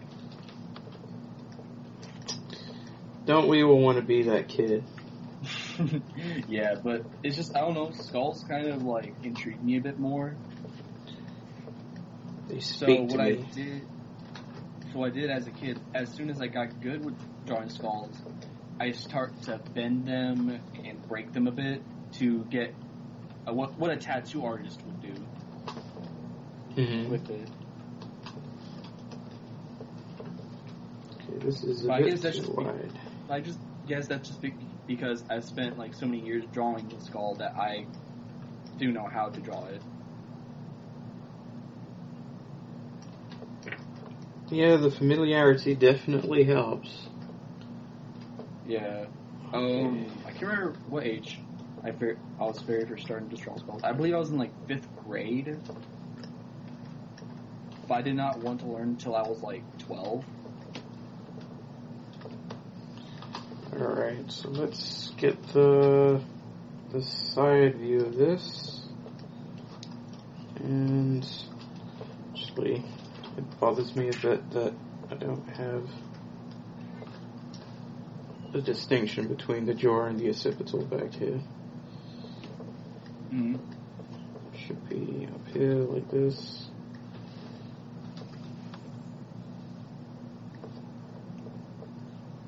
Actually, the occipital should be a little lower, like here.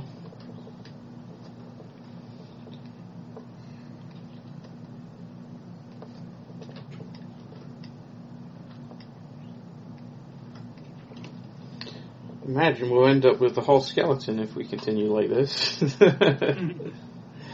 I've actually drawn the whole skeleton from front, and I believe to back, actually. Yeah. No, wait, I've only done the front of the skeleton.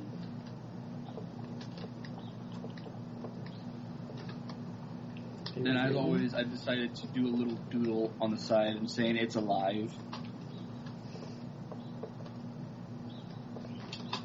Alright, let me just get this side in here. Actually, I might need another grid for the proportion of the head. Yeah, that's what I thought. It was fun, though. Well, it can be if you enjoyed yourself. Yeah, like, I had so many references to draw the skeleton. Like, I had the humor. I'd done every bone individually. I'd done the scapula individually, rib cage, spine individually, the legs. It took me a good while to get it done. Now let me get a line for the occipital bone, so I don't have to eyeball it. Just get it in there. There we go. Same goes for here, so halfway. The occipital.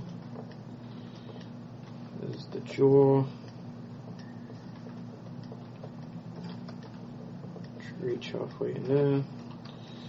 There we go. Now we gotta do. Actually, I can do this, but I can flip it. Let's just smooth this over.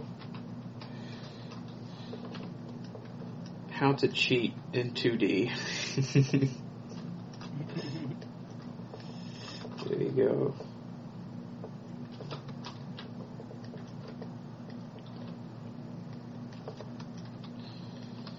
There we are. Actually, it's not too toned. It's more like this.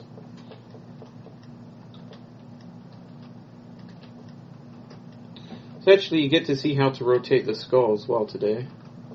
Lucky you.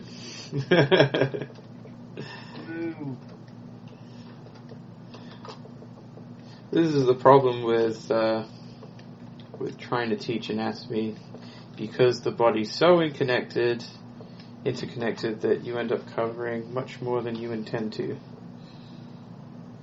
just to get your point across. Right. I don't usually, I see a lot of artists that sketch, always start with the head, but I don't start with that. I start with, the torso first. I'm trying to think what I do first, depending on the position. Well, you can start with whichever you prefer. Some people start with a hand and draw into the hand. It's all about the landmark that you want to be drawing into. So it's a life drawing thing, if you remember. Even if we use the head as a common measurement, sometimes we end up using a different part of the body as a landmark, and that can be used anywhere. Right. I usually start with the head, not the head, on the torso, depending on the position. Then I do the legs. Then I do the arms, hands. If female, breast, then head. Hang on. Let's get this over here. And I need the back. There we go. Also going to need the front as well because we're going to be covering the sternocleidomastoid. So actually, let's get that in here. Sternocleidomastoideus.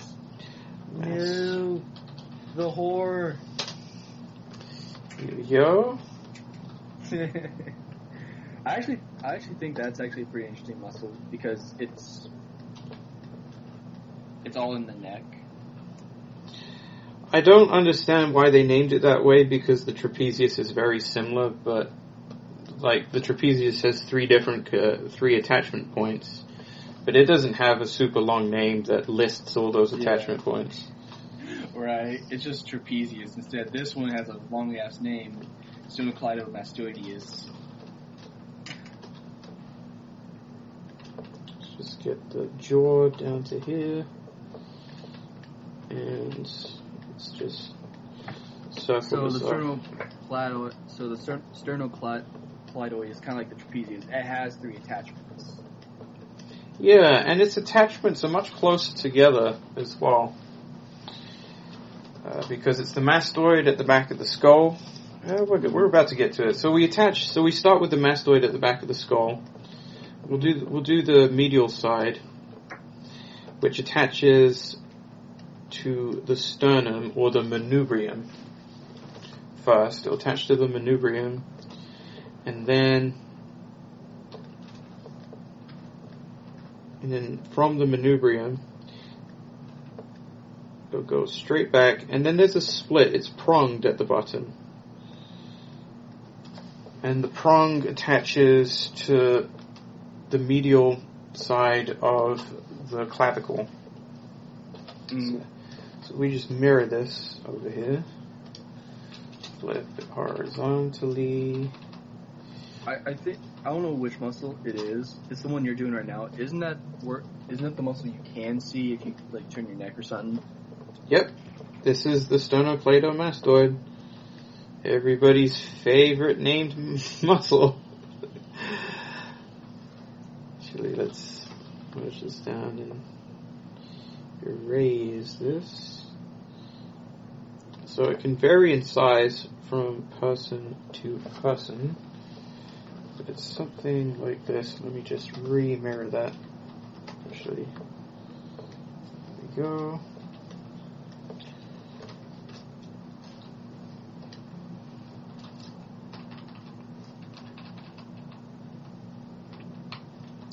So, if we drew it up here, it's like this sheet.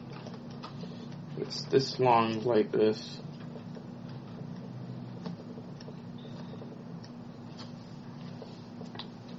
So if you start with that,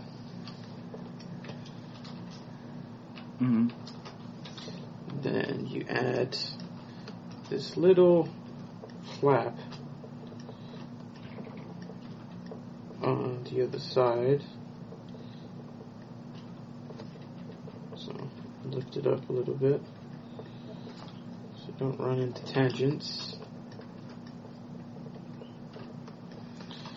And so this one will attach at the manubrium, and this one will attach at the clavicle. I'll do the clavicle one in blue. What is that does attach to the clavicle? It's just another piece that's attached to it like this. It's one muscle that has a prong at the end. So you can also think of it like a Y, an upside down Y. Alright. Good thing to learn your ABCs, kids. Well, kind of like you got cheese strings in the States, don't you? G-strings? Cheese strings. Cheese strings. I'll probably have to check. It's this stuff. You know, like this. You know how they like split them at the top? Yeah. So it's similar to that. Yeah, I remember cheese strings. Yeah, I used to have those when I was a kid.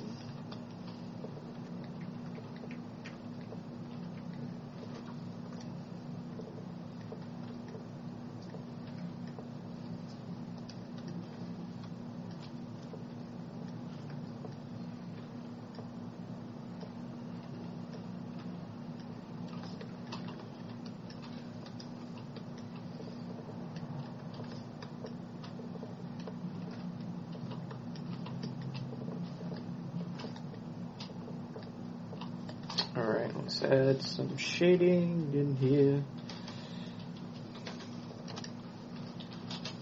And some labels.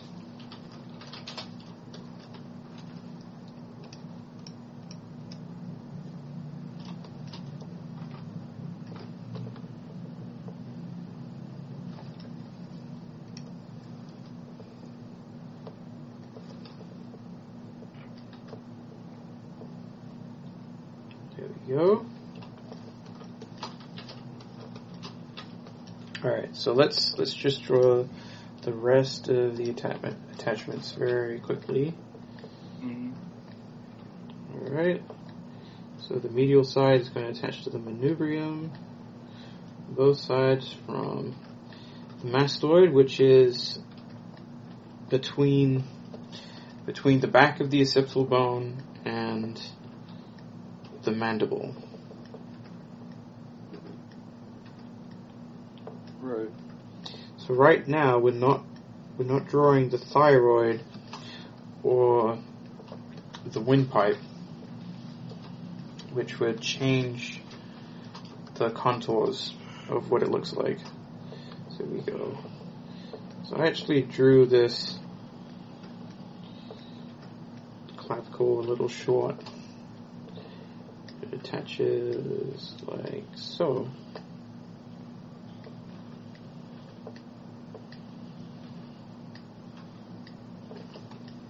And I'll shade this as well afterwards. There we go. There we go. And then the one on this side. Here we go.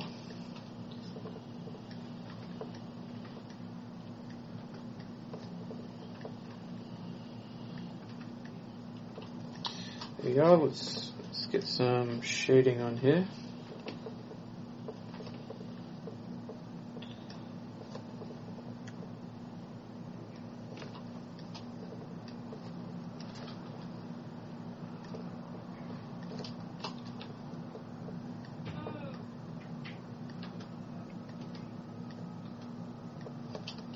There we go.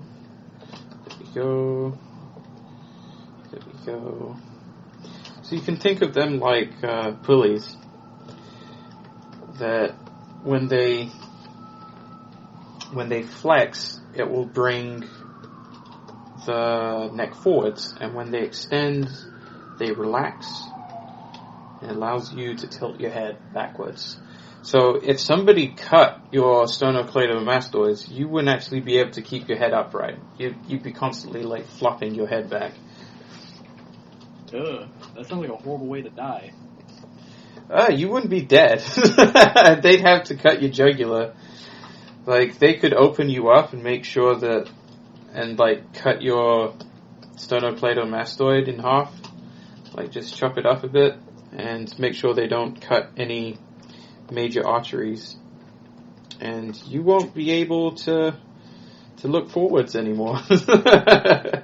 You'll like look down, look up, look right, look left. Yep. You're gonna have a pretty horrible time. That's gonna suck. It would. I mean, I can use my left hand for a while because whenever I was little, I was eating a sausage outside because it was really nice out. I mean, who would not eat outside when it's nice out? Yep. And what happened was my neighbor's dog was a Makita. So what happened was when Raider saw I was eating a sausage, he ran over and bit my arm. my hand to the point where my hand was messed up. Man, I've never had any serious injury.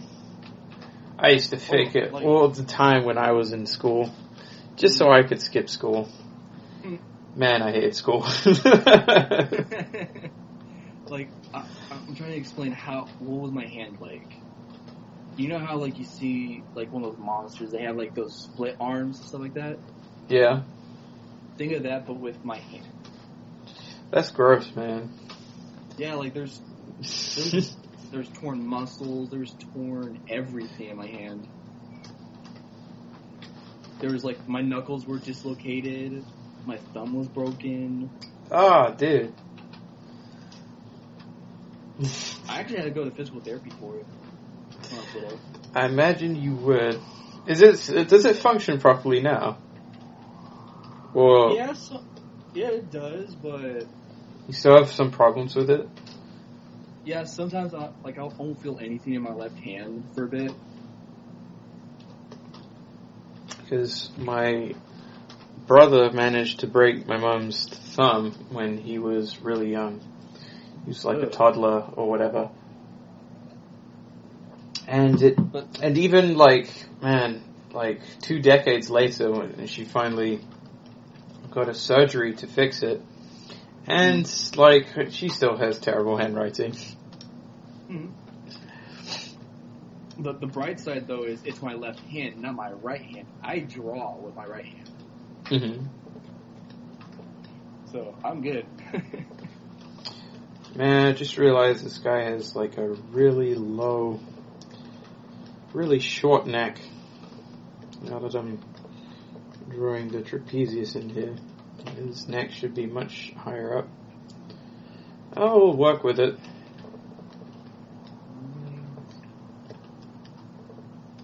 Alright, so your trapezius attaches from the occipital to the acromions, and also to the spine as well.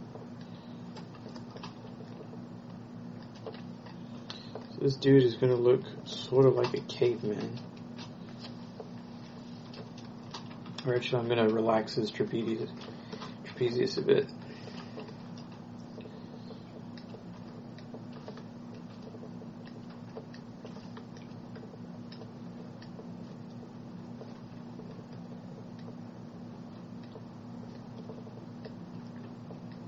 And the trapezius does not reach over to the clavicle. It doesn't even touch it. So there's a massive gap there, massive gap. And this gap is why am I trying to mirror this? I can just copy and paste. And that gap is filled up with smaller neck muscles that hook up to the hyoid bone, which is one of the few, if not the only bone in the body that is purely suspended by muscles. Usually, all of your... It doesn't even move. It does move. It's probably the most flexible muscle in... the most flexible bone in your entire body, because it isn't socketing into anything. It is suspended in the air through muscles alone. Kind of like octopus arms. Damn. You probably don't even need that bone in there, to be quite honest. Alright, so this guy is actually lifting his shoulders up because I put his head so low down. Man, you know what? I think I'm just gonna raise his head for this. Where's the... So basically, when you're lifting your arms, the mastoid is going to look a bit smaller.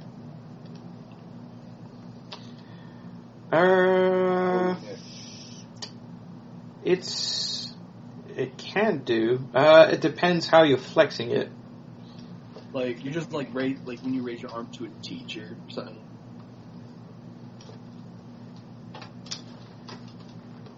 Oh, the side, it's actually going to relax from the side that you're lifting it up on. Okay. And it will flex on the side that it is not lifted up on. Oh, that sounds pretty weird though. Well, that's because you're engaging different muscles. You're engaging your trapezius and your teres and your deltoid and your pectorals, and you're lifting everything up. And because you're not trying to lift things up with your neck, those muscles are going to relax because they can rest on top of the other muscles that are being lifted. That is true.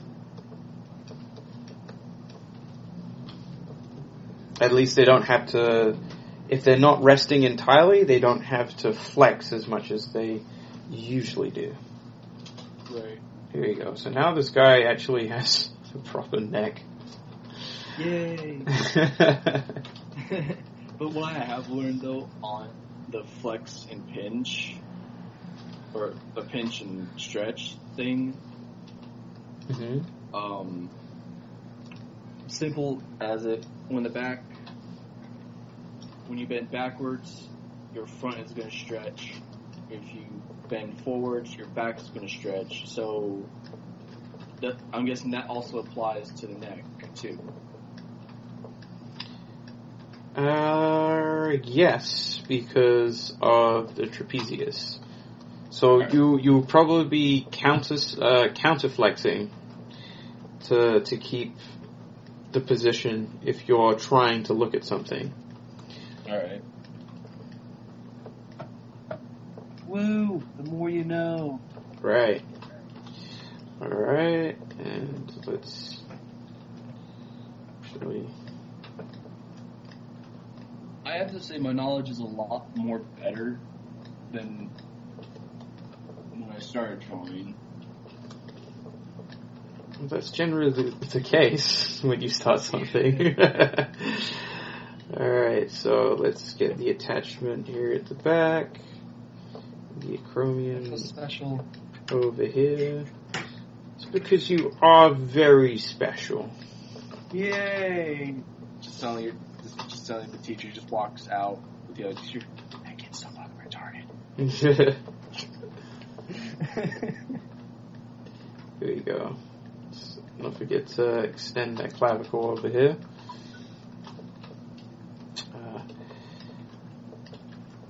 So you can see how the placement of the occipital makes it really easy to find the contour of the trapezius.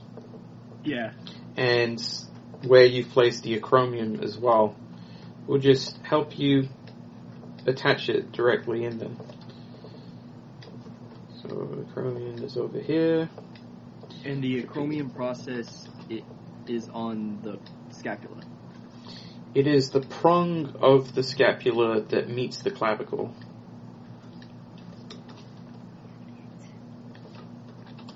Nailed it. Yeah.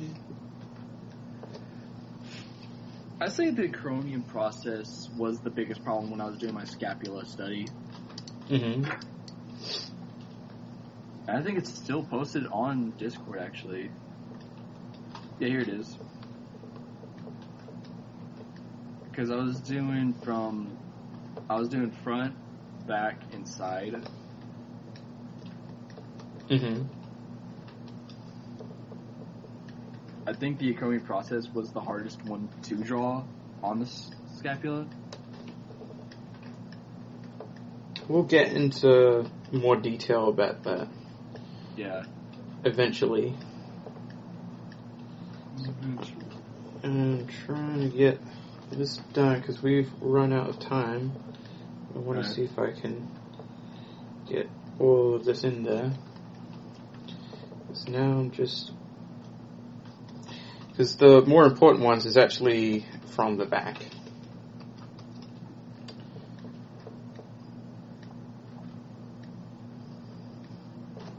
Actually, course, let's not forget the inner part of it.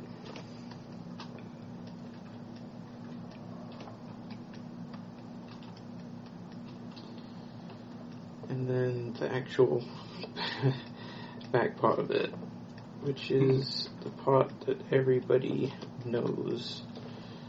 Place this further in.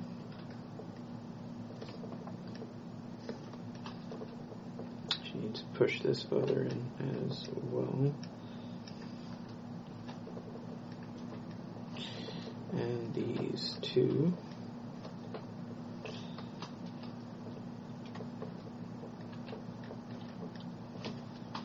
Okay. So they're going to attach to the chromium, and there's at the spine of the scapula, it's going to hang off of it. It hangs off of it, so it pinches at this point, right over here. And about halfway down the rib cage, you'll find the tip of the trapezius over here. So if I just draw a red line through the middle, which is something like, oh, already mirrored it with the scapulas. It's going to be around here.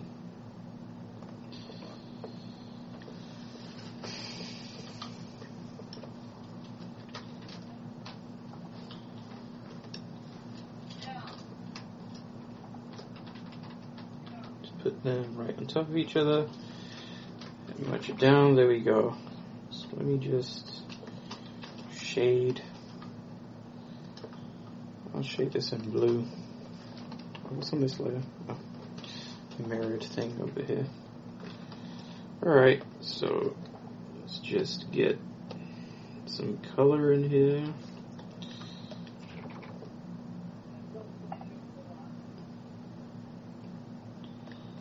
There we go. Here. So you can see that it people tend to draw it as like a part of the whole neck, but it's just the back of the neck that it occupies.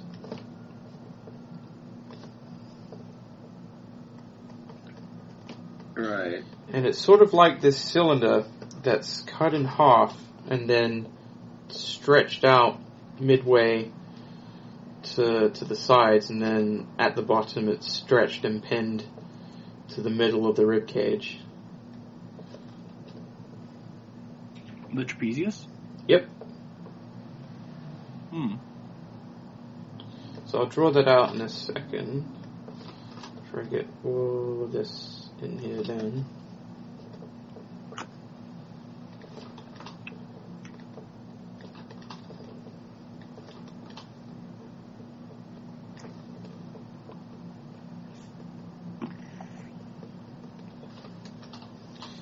Here we go. Okay, and let's just get shadow in here. Okay, should get it darker. Go in here. Back here. Oh, it's my back.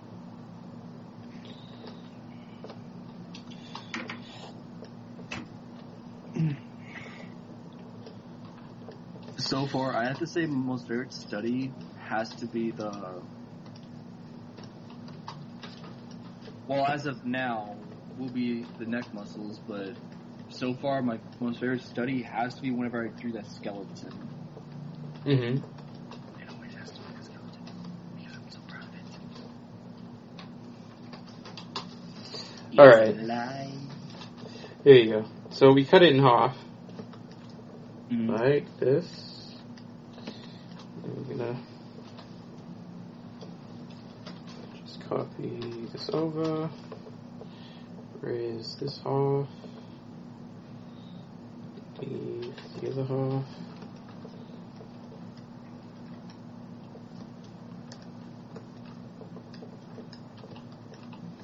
There we go. So you're left with something like this. then what's going to happen is this is divided into 3 parts. So you have the top part, which I'm going to do in red. Mm-hmm. There we go. So you have the top part, which comes down to around here. This will attach to the occipital bone. And then you have the blue part, which is around here. And this is going to be stretched out to the sides. And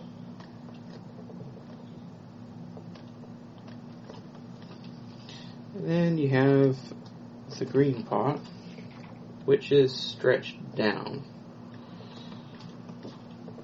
This is...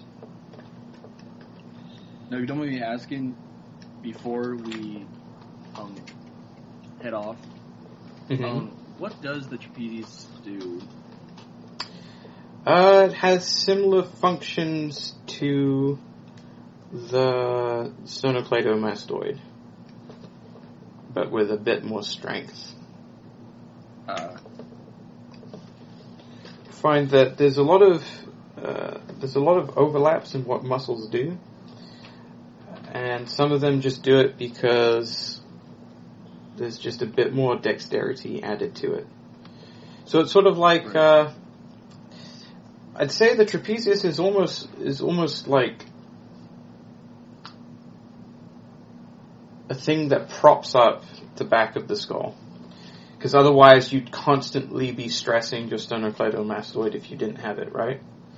And then at the same time it allows it to interact with the shoulders. Because there's several muscles on the scapula that attach to the neck as well.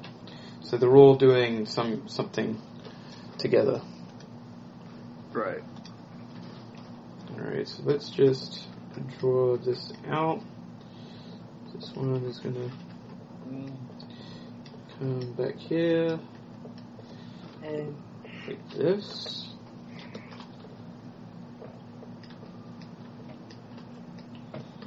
And the blue one is going to be pinched and pulled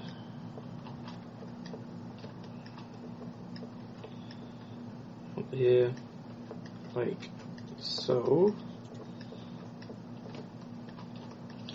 And then the green one, we'll have it dragged down.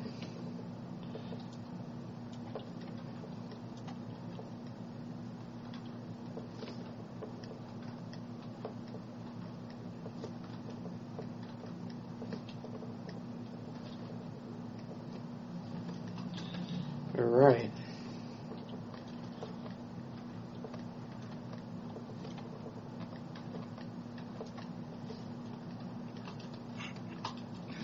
There we go.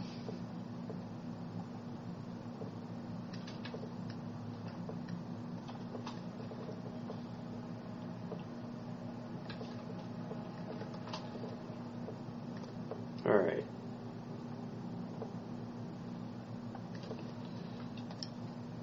Just going to add a couple more arrows in here.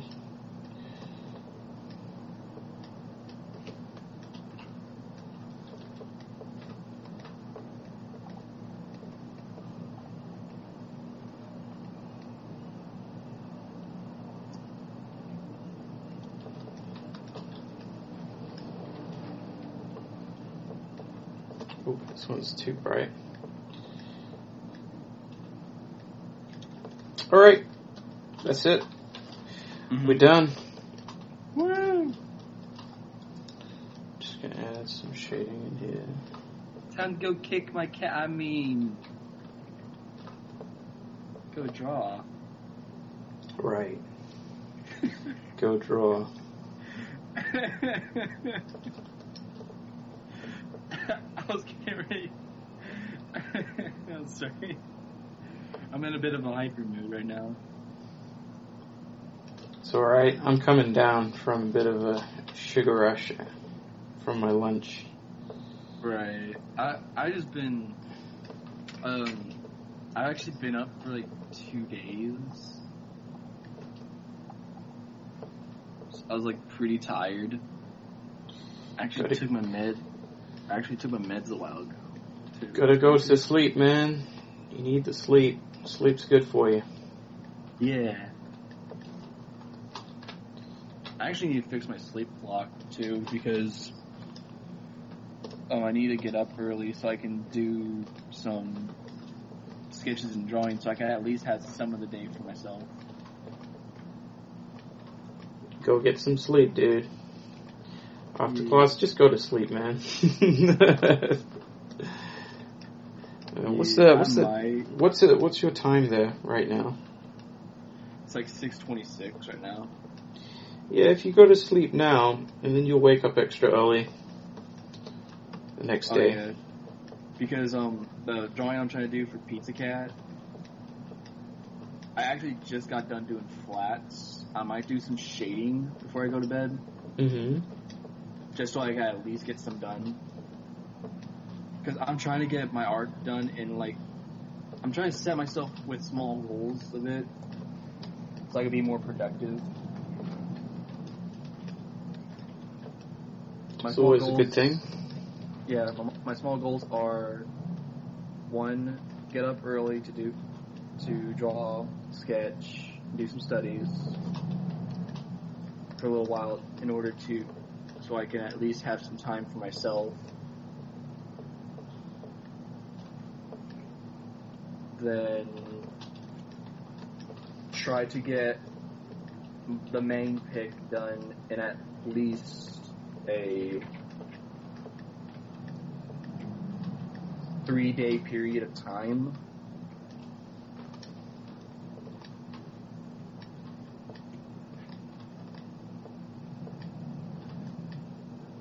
Alright. Because Okay. I am finished. There we go. Okay. So this should conclude your demo for today. You'll be able to go over the full demo of the pectorals in your own time, and today we went over the mastoid and the trapezius too. Mm-hmm. Alright? Yeah. Yeah. Alright, Also, so I'll save these off and I'll let you get to it, but you should go to sleep. Yeah. I'm gonna get some shading done first, so also daily, really big question on drawings. Mm-hmm. What's a good amount of hours to put into a drawing? Not too many. Not too many. Yeah, because you got your peaks and your lows. So, like, a couple of hours will do. Because after that, you're just going to be tired. And you'll end up just making a ton of mistakes and spending most of your time trying to correct those mistakes, but being too tired to realize the mistakes that you're making. So you end up making no progress at all. Right. So don't, like, go too fast. Like, keep like, a steady pace. Keep a steady pace, take your time, and don't do it for too long. And try and do, diversify your time as well while you're doing it. What does that mean? Like, don't study the same shit for too long. Oh, okay. Like, switch it up every now and then. Alright. I'm thinking of putting, like, maybe 4 hours into a drawing. Yeah, that should be alright. Alright, I gotta go because I'm already behind, but I will see you next week, I do believe. Later. Alright? Yeah. Okay. See you later, man. Later, man.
Can't seem to get this call open today.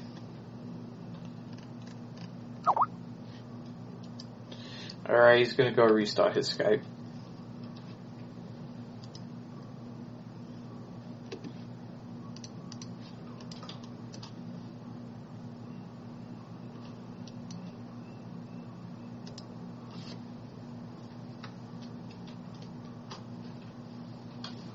I should go over into here and mirror these.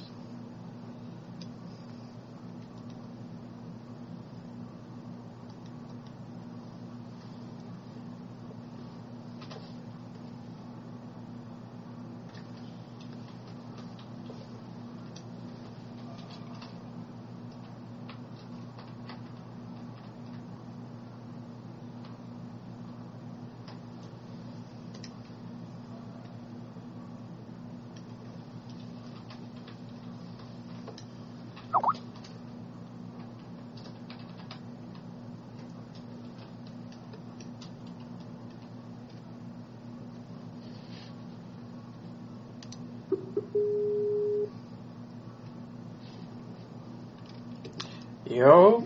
Oh, no.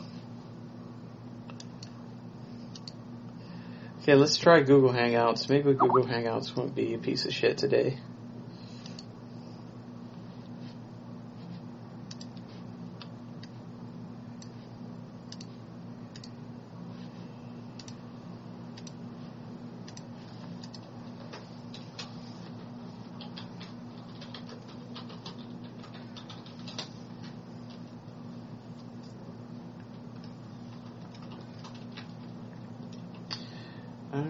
Should I mirror the other parts? Maybe. Hello? Hello! Okay, so Google Hangouts is working. I don't know what the heck was going on with Skype. I don't know, everything's kind of just not really working like they used to. And I don't know why. Like before, Skype was the unstable one. Then Google Hangouts became unstable, so we went to Skype, and Skype was okay for a while, and then it's unstable again. It never ends. It goes, oh, no. Alright, so, this was Dub's lesson. Let's get to your lesson. Alright, so we were doing the hips last time. How did you get along with the hips? I think I did pretty well. Alright. Do you have any studies that you have, like, pictures of or anything? No, not that I have prepared. It's alright. Because today, I'm going to be combining the hips and the ribcage together. So I'm just going to get these grid lines in here. Copy these lines over.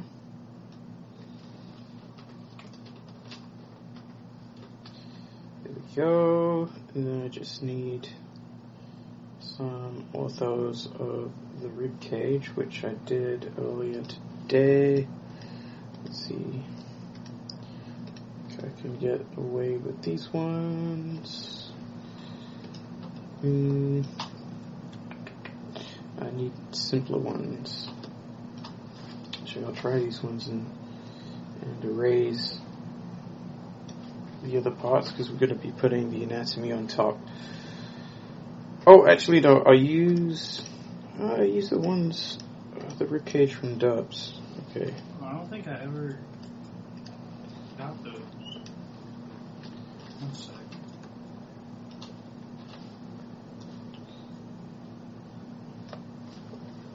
Just copy these. What, you mean the rib cage or the hips? The hips.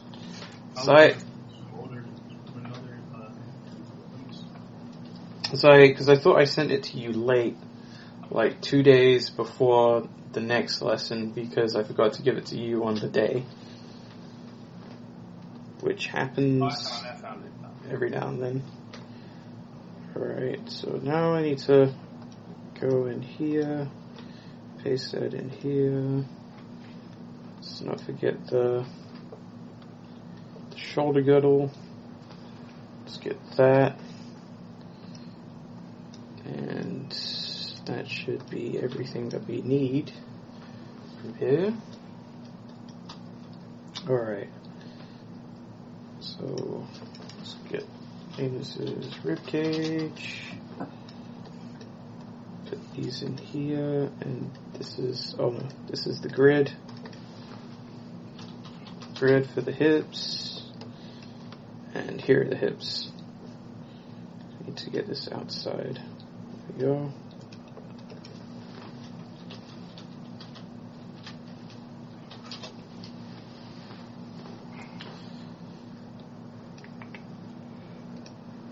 Okay, so let's lift these hips up.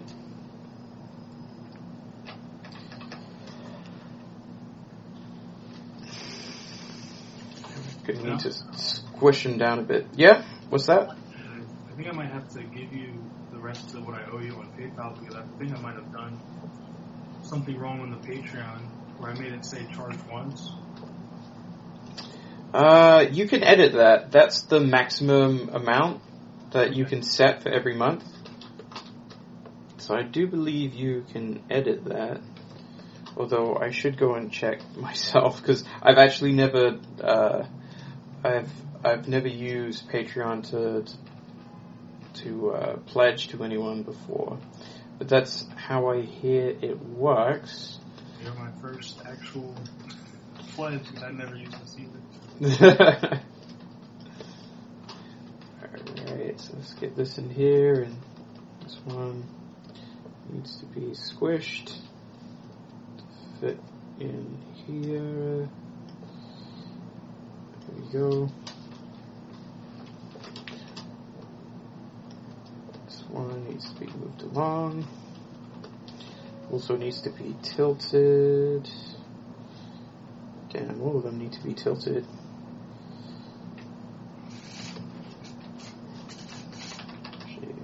Let's get this here.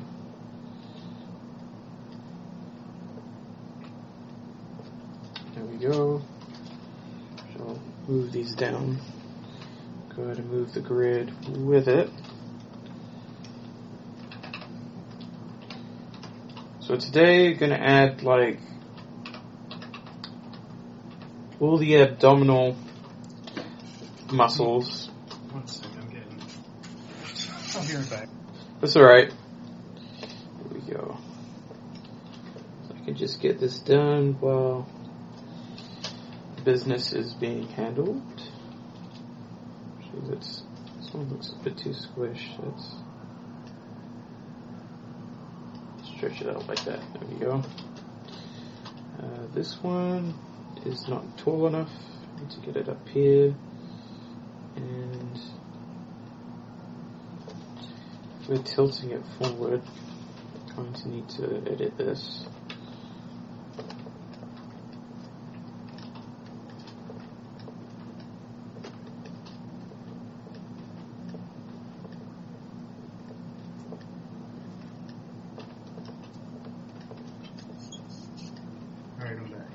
Alright, welcome back. I'm just editing some of this. So you gotta lift up the back because it's tilted forwards.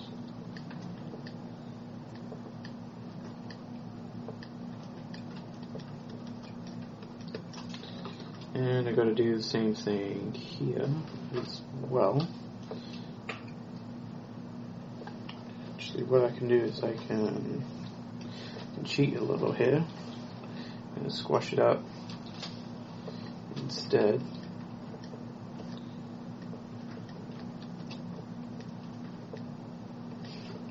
Do it like that. There we go.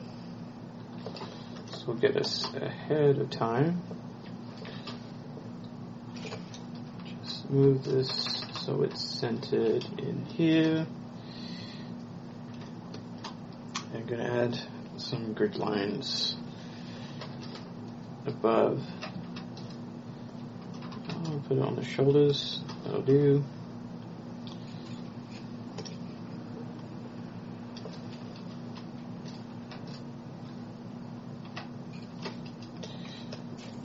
There we go. Actually, I'm going to need to match the perspective on this one as well.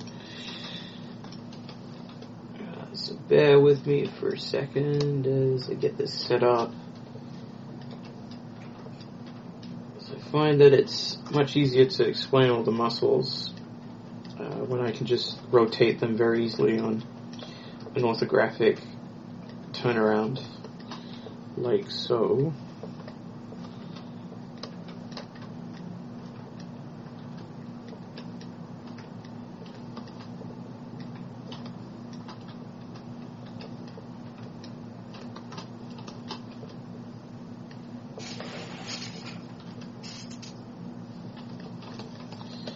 Alright, I think this will be good enough.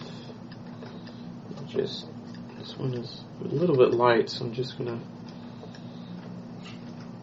darken its silhouette, make it pop out a little bit more, so you can see what I'm doing. Oh, this one here is a little wide. I need to a little bit smaller.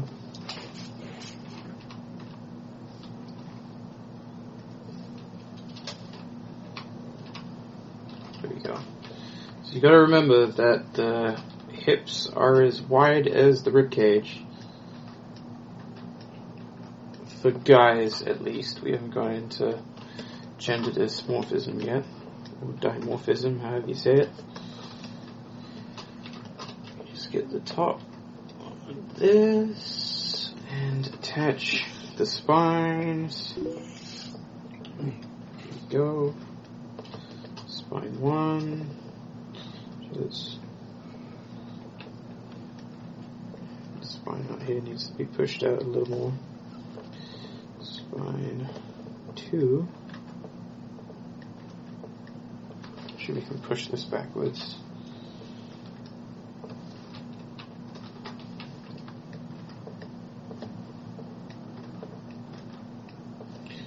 There we go.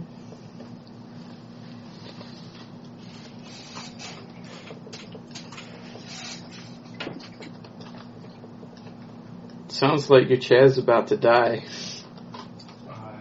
It's a pretty crappy chair. Sorry about that. It's alright. I used to have one of those ones when I was studying at school. Just because it made the most noise, I was like irritating the teacher with it. Teachers never liked me.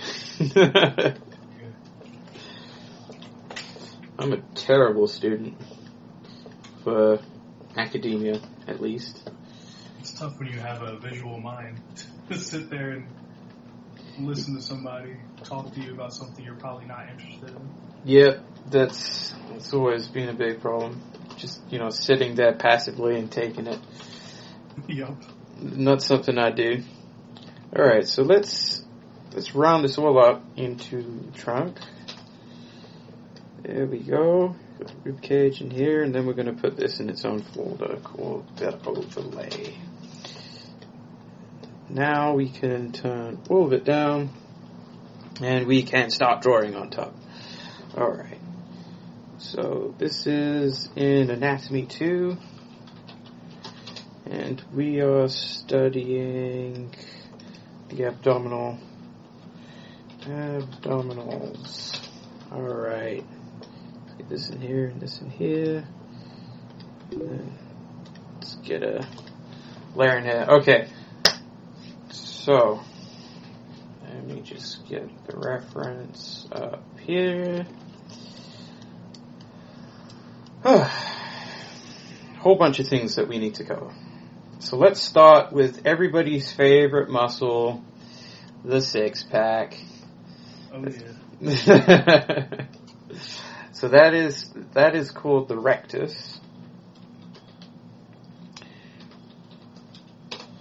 So we'll start with the rectus. Here we go. So the rectus attaches at the 5th bone.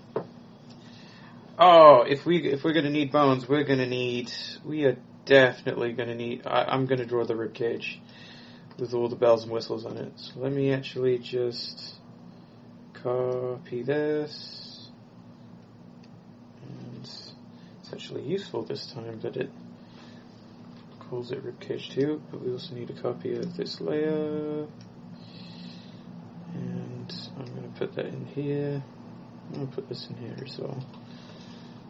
Cage 2. Let's move this down. So draw the rectus on this one. And I shall move the grid down here. So, do the rectus after I cover the ribs. So, aha! Now, you're going to learn a nice trick here today. First thing we start off with, I need to correct this so it lines up with the sternum. So the trick we're going to learn today is that we start with the 6th rib at the bottom of the sternum. So we're going to draw that out here. It's probably a little too thick.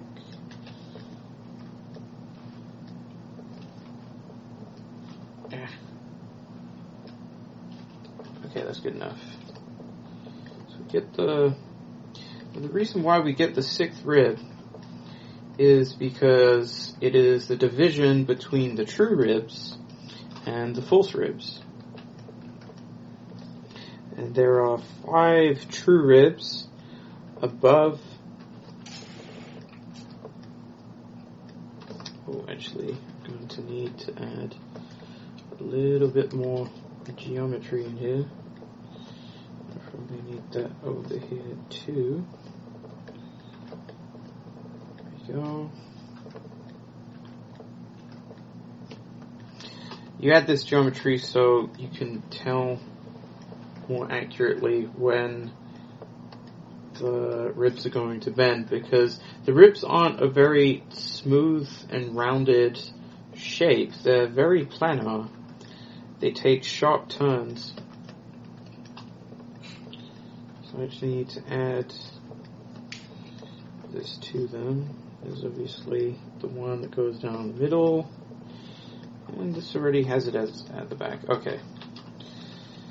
So there's once, twice. I'm gonna erase this one here. This one, because it is leaning backwards, and we'll tilt these backwards.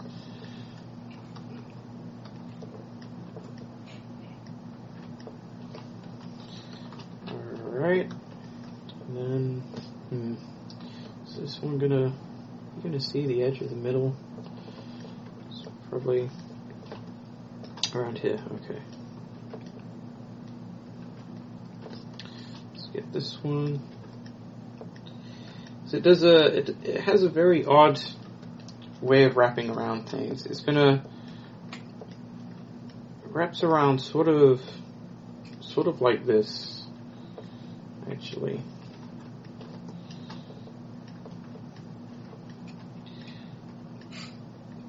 Where if you had like a circle, it's almost like it starts as a circle, and then you have these 2 points that's here and here, and they both get lifted up.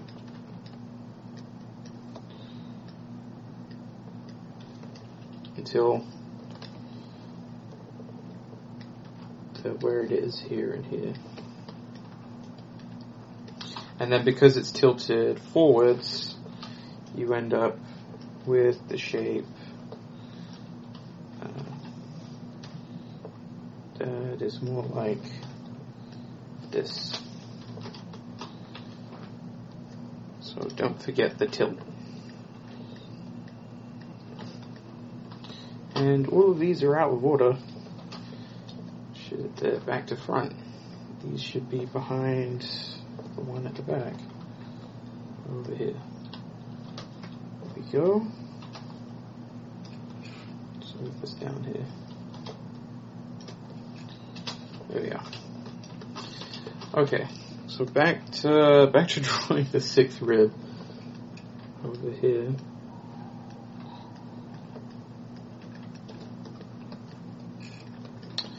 There we go, and then the 6th rib. It's also halfway as well. It's pretty easy to find it on here. You always want these ballpark measurements. Sure, it's not the most accurate thing in the world, but at the same time, it's not the worst thing either, and it doesn't take very long compared to a lot of other methods. So I need to write down here that 6th rib is in the middle. Oh, I also need labels. So 6th rib.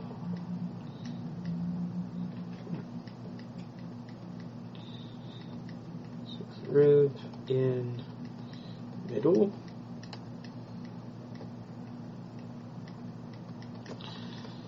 And then you have 5 true ribs above it.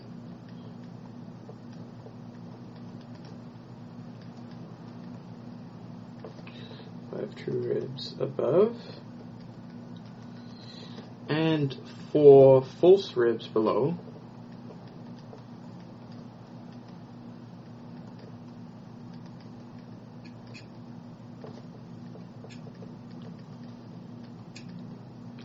And then 2 spare. Now, for drawing rib cages really quick, memorizing that information is really important. Because if you don't remember it, then you end up adding too many or too little, and it can get out of hand. Because there's a lot of detail going on. Get this in here, and we have the last one.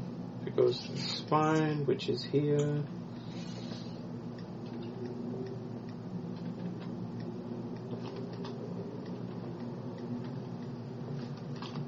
Then, of course, the one that is at the back, which is this one here. Alright.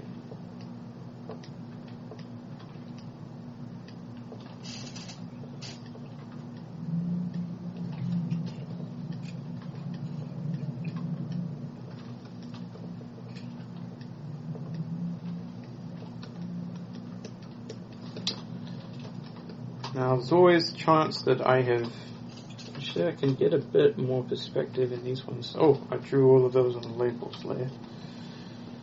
Luckily, they're not on top of each other. So I reckon I could get a little more bend in this up here, like so.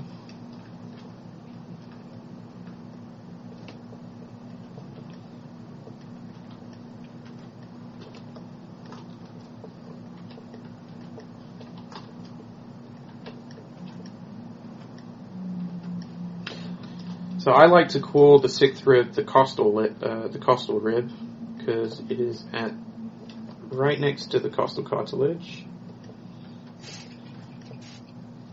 And the reason why you call the false ribs is because they don't attach to the sternum, which is a bone, but they attach to cartilage, which is the costal cartilage that runs across the arch. Now, all you have to do is, I'm going to make a new layer for this. Divisions. So you're going to add 5 lines to the top. Once, twice, 3, 4, and 5.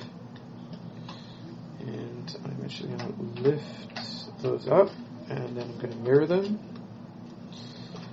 I reckon you can tell where this is going. This is a nifty way, because once you get this down, it doesn't matter what angle you're drawing the ribs at. It doesn't matter how much detail they have, it's pretty easy to get it down. Smudge it down, then below it is once, twice, 3 times, 4. Once, twice, 3 times, and 4.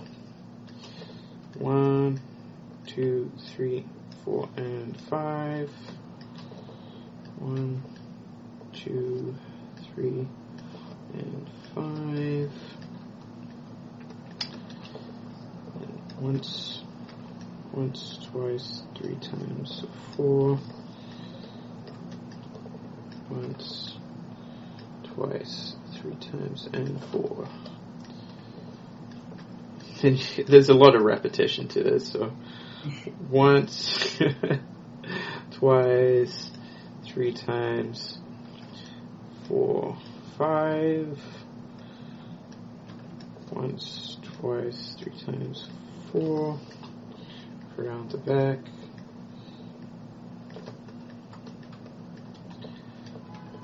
Once, twice, 3 times. And we're not going to see the other ones.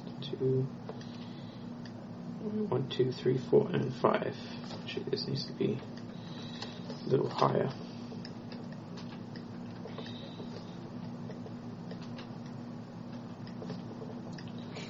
One, 2, 3, 4, and 5. Then underneath, once, twice, 3 times, 4, and wrap it around.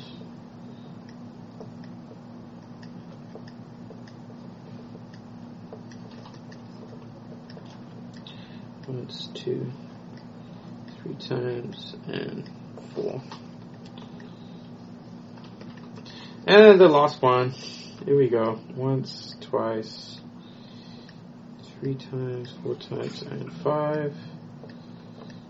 3 times, 4 times, and 5. There we go. Then 1, 2, 3, and 4.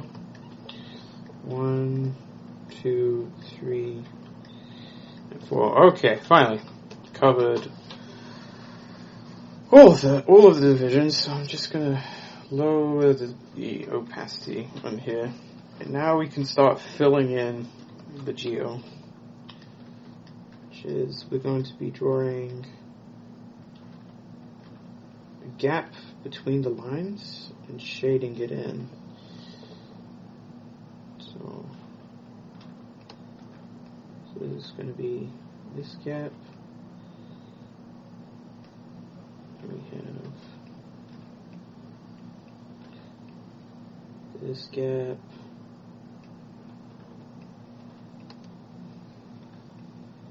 This gap.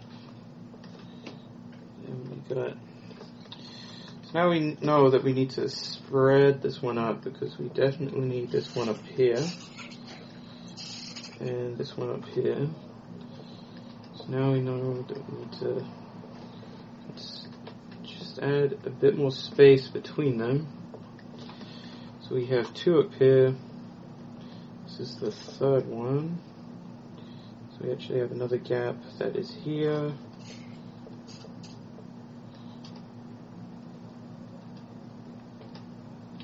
So we need to move this one along.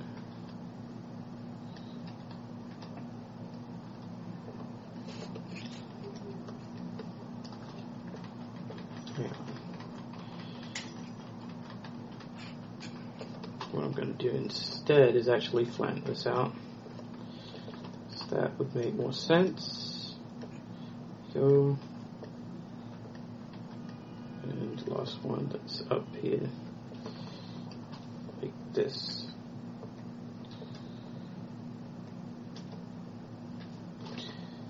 So, because I'm trying to be a little more accurate, you can run into a couple of problems here with lining them up. But it's definitely much easier doing it this way than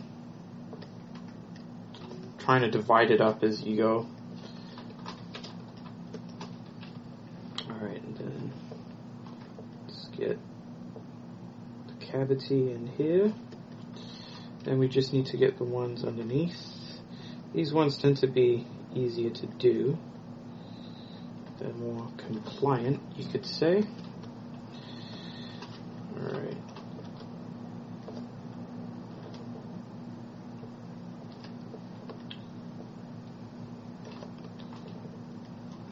So that is 2. This is 3. And this is 4. And what we got to do is just erase away the costal cartilage. There we go. We have one that goes across here and here. That's how you get that ribbon. Actually, these ones tilt a little more. So actually, if this is the 10th one, so the one at the bottom here of the costal cartilage is number 10. So we need to just erase this one up here and then just start to slant them upwards, like so. If you were like drawing, you know, like a cartoon skeleton or whatever, you could totally just go horizontal with it. Nobody would ever notice, and it'd be perfectly fine. But because we are not doing that, we just have to take a bit of extra time here to get it right. So also, now you can see that because we got the slant from the bottom, we can adjust it on our way to the top. And it lets everything just fall into place. So now all we need to do is just draw them in reverse on the other side. There you go. So now because they're on the inside, we shade it darker.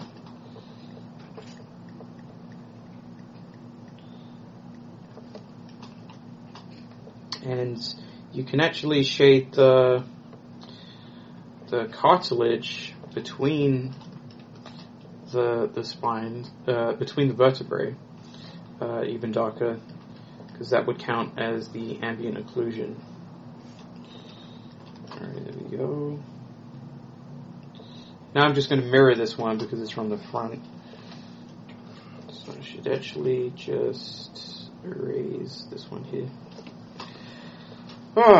And that is how you get through an entire rib cage without it taking 5 billion years to draw it. Yeah, that's simple. Yeah, it's simple and it works. I mean, Fleshed out like this. like getting the accuracy down takes time to get used to. Actually, let's just do that. So now after I'm actually going to call this the detail, and then we're going to have like a polish layer for getting in just a little bit extra in there. So if we can turn this down a little bit, just a smidge, and let me just get a reference of the rib cage around here. This will do. So also everything tilts up just a little bit, so we can fix that with the darker line, and then we can also add some whites in there as well, just to fix it up. There we go. We're also going to do the internals as well. So now we have to round off on the inside,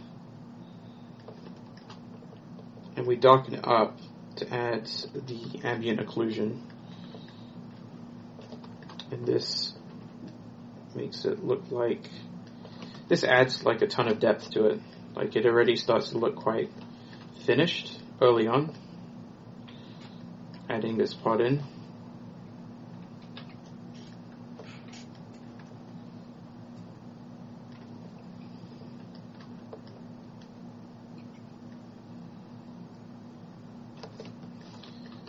And let's not forget down here. There's so much detail in here. Like, people tend to really like looking at stuff like this because it has a really nice balance between detail and resting areas. Because you have a lot of detail in the shadows, but then you have really large resting areas that's kind of like negative space with the ribs, you know, just cutting through it. Mm-hmm. There we go.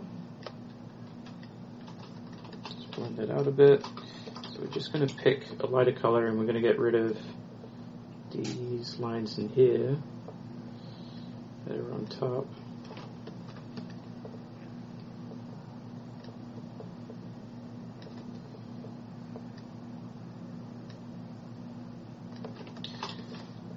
And then the last part is to carry through with the ribs circling around into the spine.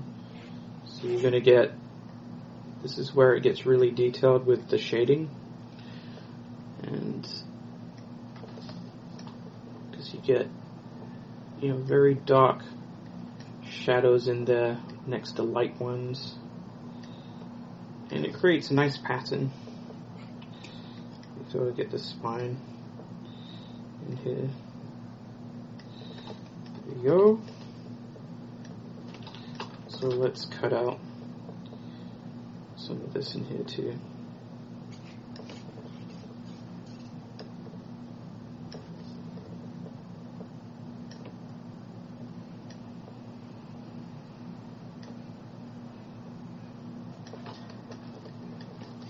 So it's not entirely perfect, but it's a pretty quick rib cage, and it looks alright. It's not too shabby, and then we can just mirror this. Oh, let's not forget up here, and let's not forget the bones that are up here too. There you go.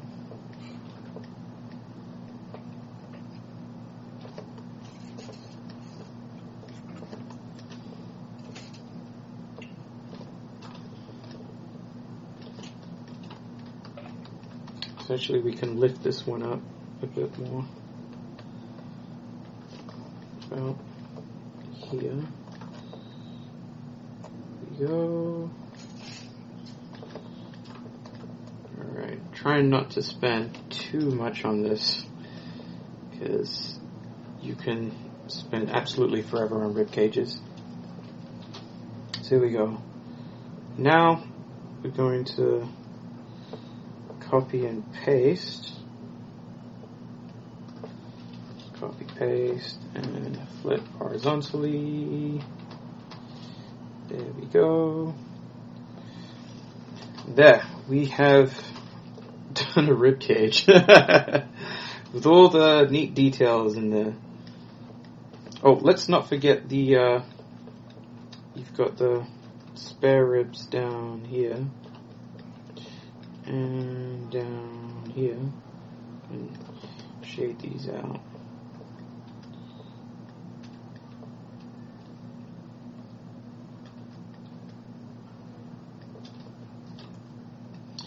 Not even that worried about getting them right, because the rest of it is pretty far along.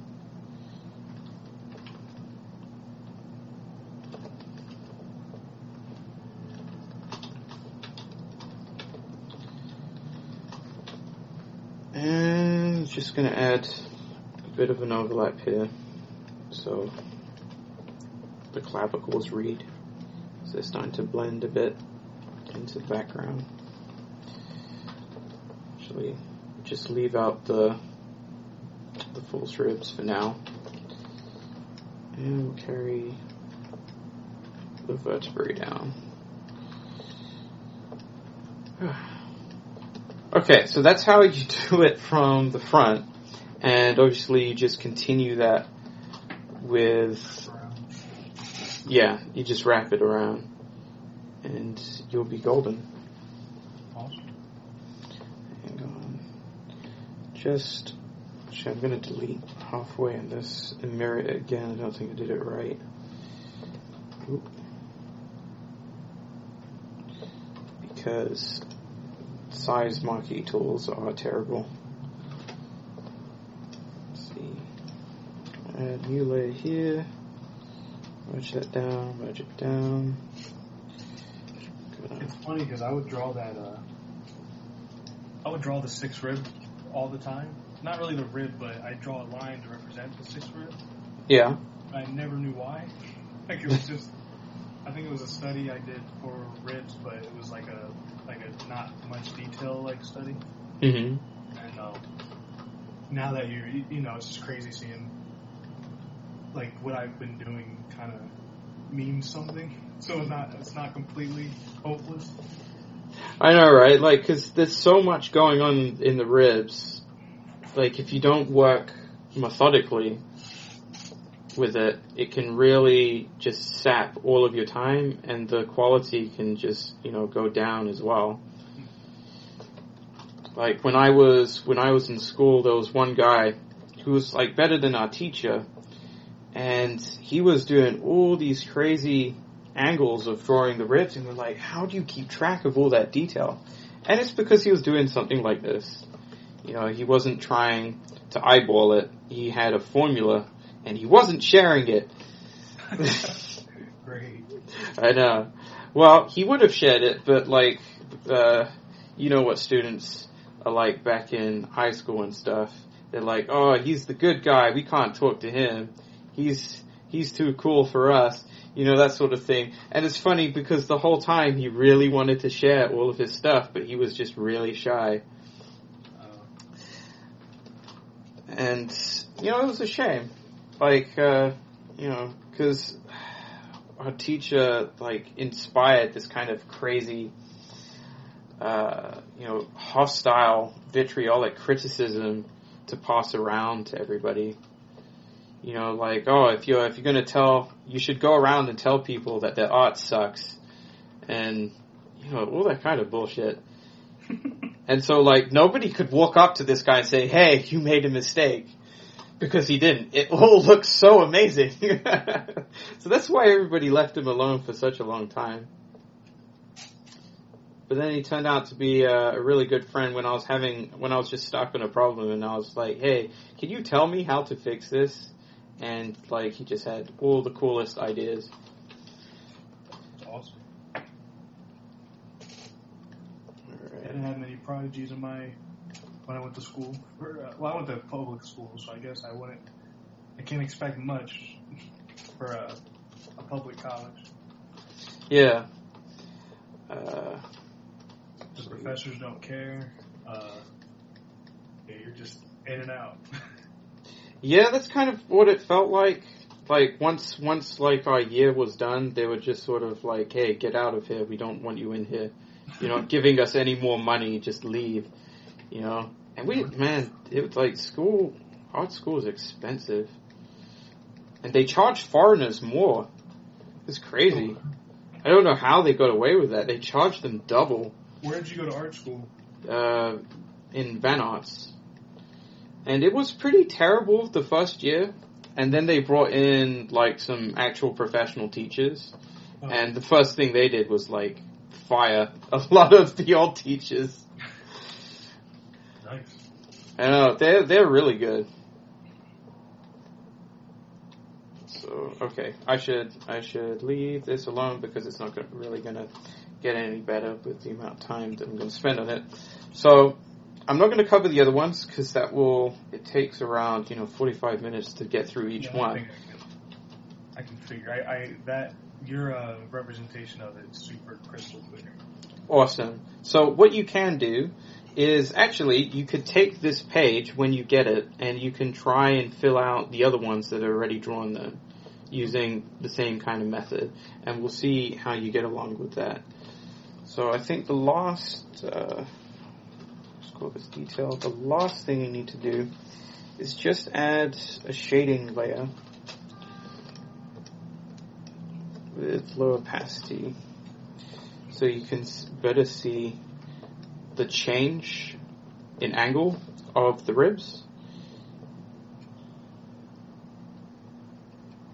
Because from the front it's not very clear, but it's more clear from the sides because you can draw in that change in its angle. Alright, okay, this is done. And I'm going to shade in the bottom here, kind of continue the light source.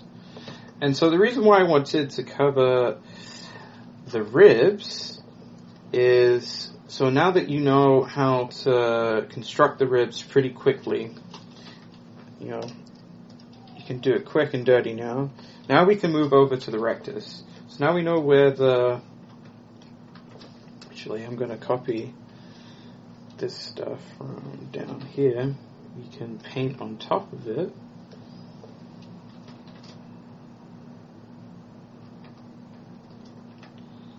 There we go. So I can call this the red BG. Turn its opacity down. And actually now I can turn it up and put it in the overlay. There we go. So now we can draw the rectus. And the rectus starts at the 5th rib. So it's going to be above the, actually let me put some shading on here. I'm going to shade in the 6th rib. Actually I'll do it on each of these. So I imagine you'll be able to, should be able to get all the muscles down on the orthographic before the lesson is over.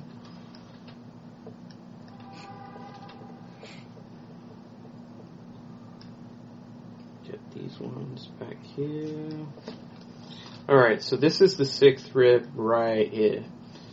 And the rectus, or the abdominal muscles, is going to attach to the rib just above it. And now that you know how to divide all of that stuff up, you can just jump right into drawing this. Alright, here we go. So it's going to attach here. And it's going to be brought down. Actually, we're going to get that bend.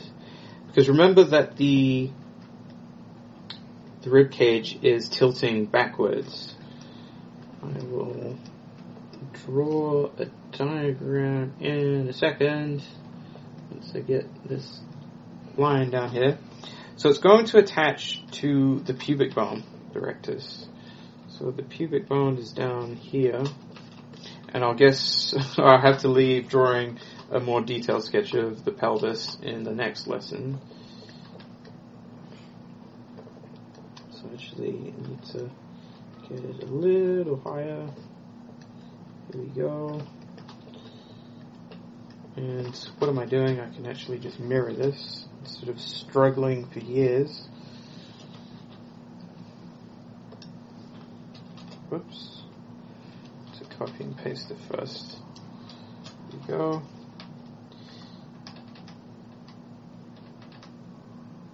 Alright, that'll do. Alright, so let me draw a diagram underneath. Because this is tilting forwards, we're tilting backwards.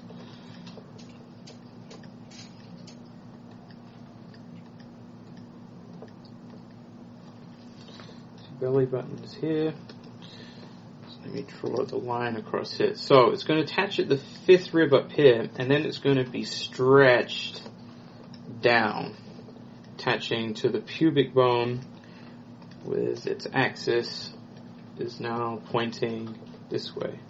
So this is the middle of the hips, and it's pointing direction, and the pubic bone is here. So this is the pubic bone, and this is the pubic arch. A bunch of different muscles will attach at the pubic arch. So pubic bone, pubic arch. There we are. And these hips could probably be brought out a little bit further. Oh, these are labels. This is on the rectus, and your longissimus muscle is this one at the back. We went over this briefly last lesson. So when we go back up here, I'll actually do this in color too. So we have this red part of the rectus, and then it's going to, when it falls off of the costal cartilage, it's going to just come down like so. Let's get this in cyan, see if I can get it to pop out even more. There we go.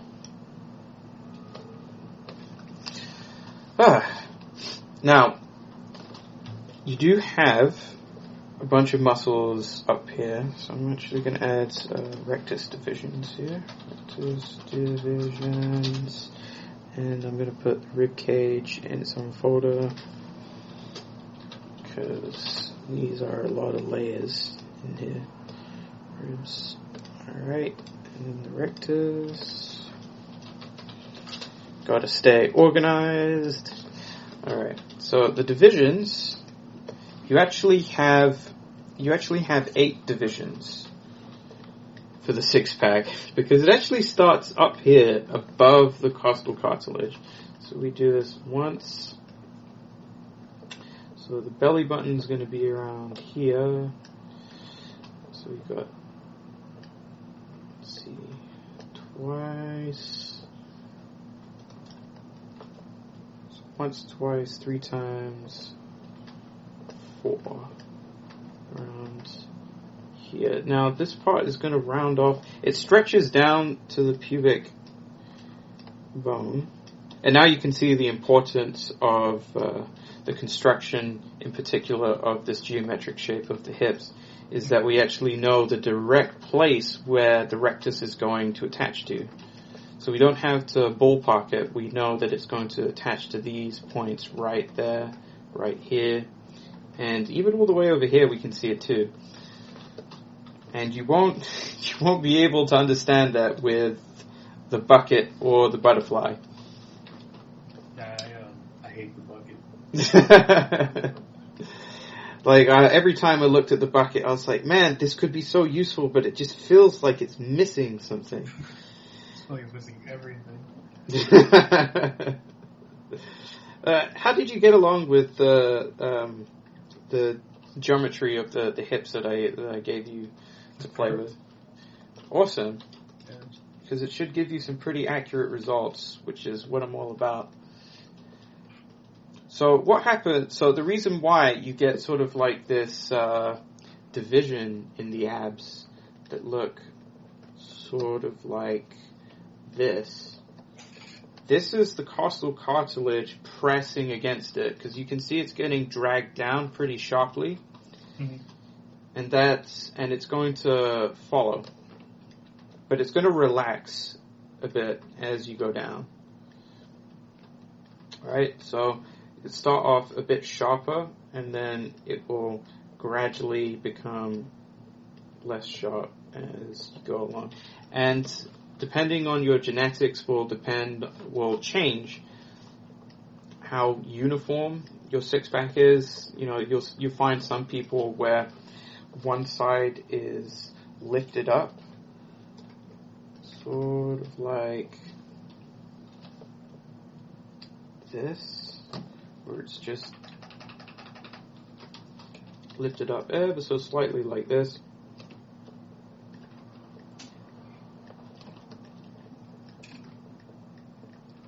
And you also have to remember that the belly button is a superficial indentation because it's more to do with the skin than to do with the muscles.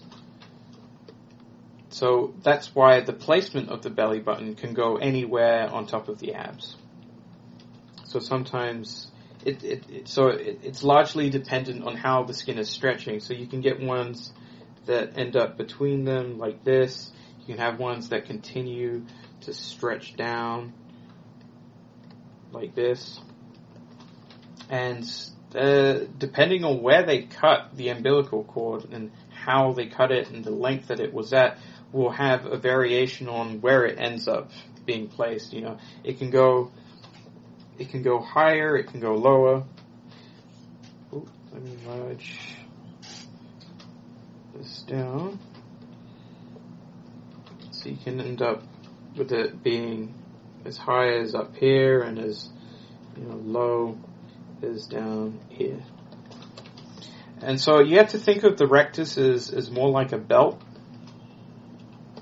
that's just pulled down from the fifth rib, which I should shade in red over here. So here's your fifth rib. There we go.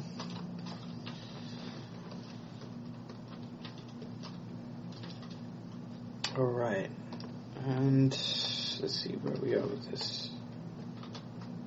Divisions, this is the rectus, okay. So, another reason why the box construction is useful is because this is the scapula, right here. And I'll shade it in.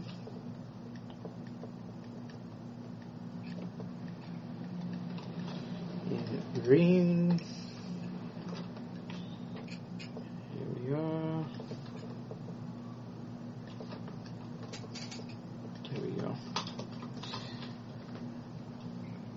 And you kind of get a good idea where the pectorals are going to land.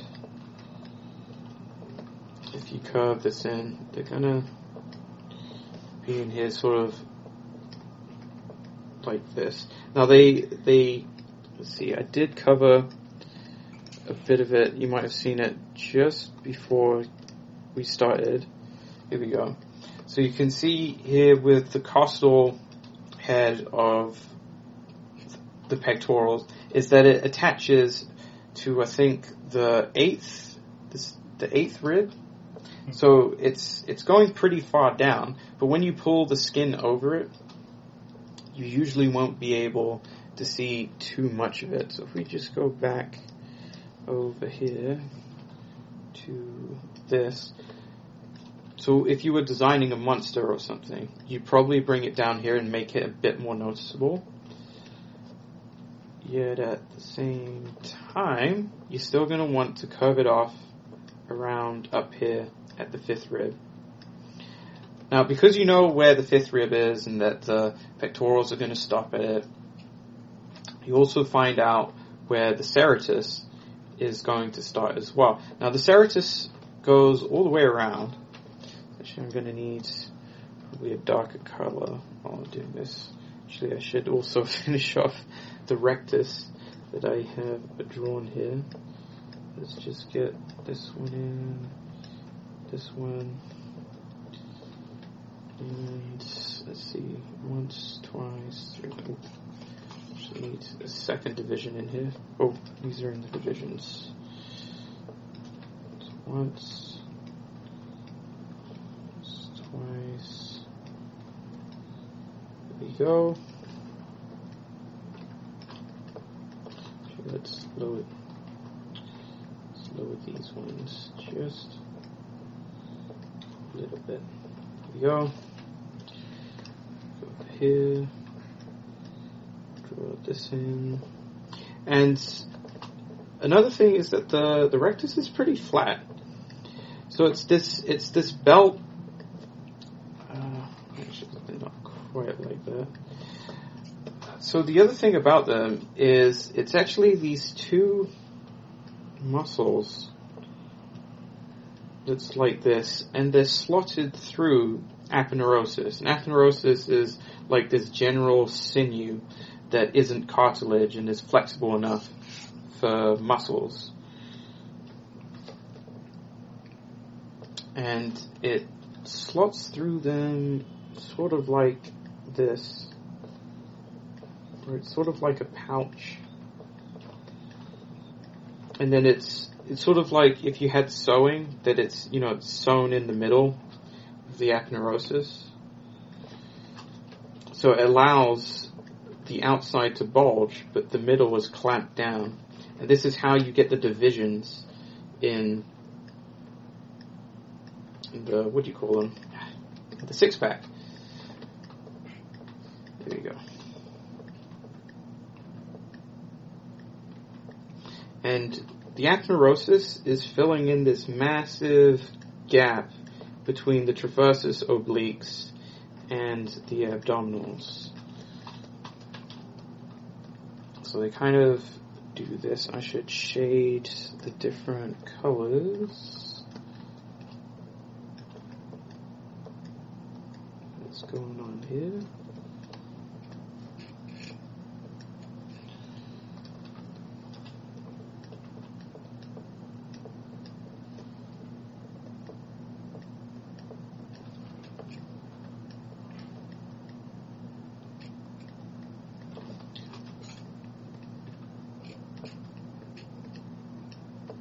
I hope I'm not overloading you with too much information right now. No, you're fine. Alright, cool.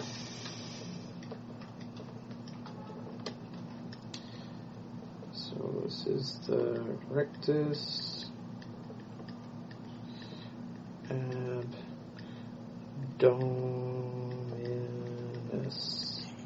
and this is the, God, I always gotta Google how to spell aponeurosis. It is a long name. Let me just get it out here. Aponeurosis? Damn, I spelled it wrong still. So it's, here we go.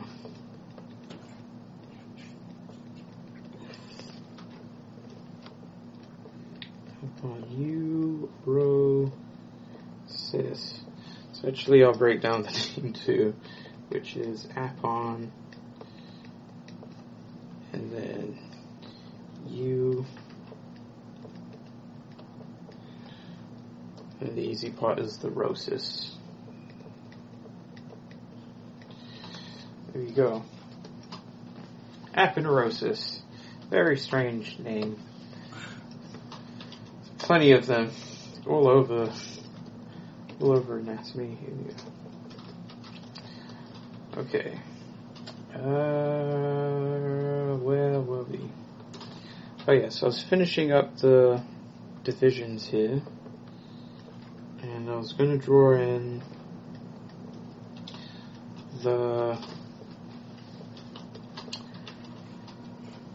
I was going to actually draw in the gap of the transversus. So I'll put in the transversus gap.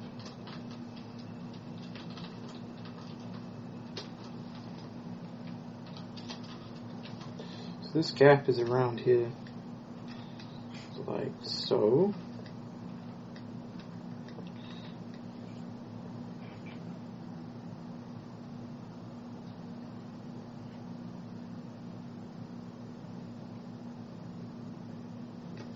End up with this gap here.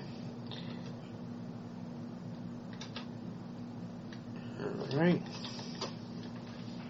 And you have muscle all along the side. So you've got your obliques, which are all along over here. Oops. So here are your obliques. They carry up to the... Oh, damn. I forgot. Got other things on here, too. So your obliques carry up to around the 6th and 5th rib. it's not too important to know where they stop exactly because they're covered up by so much stuff that you won't see them. So this is where the flank of the external oblique is going to sit. So it sits around here. And then you got the traversus that sort of surrounds the thing. So if we just drew the traversus on its own, over here, you end up looking something like this.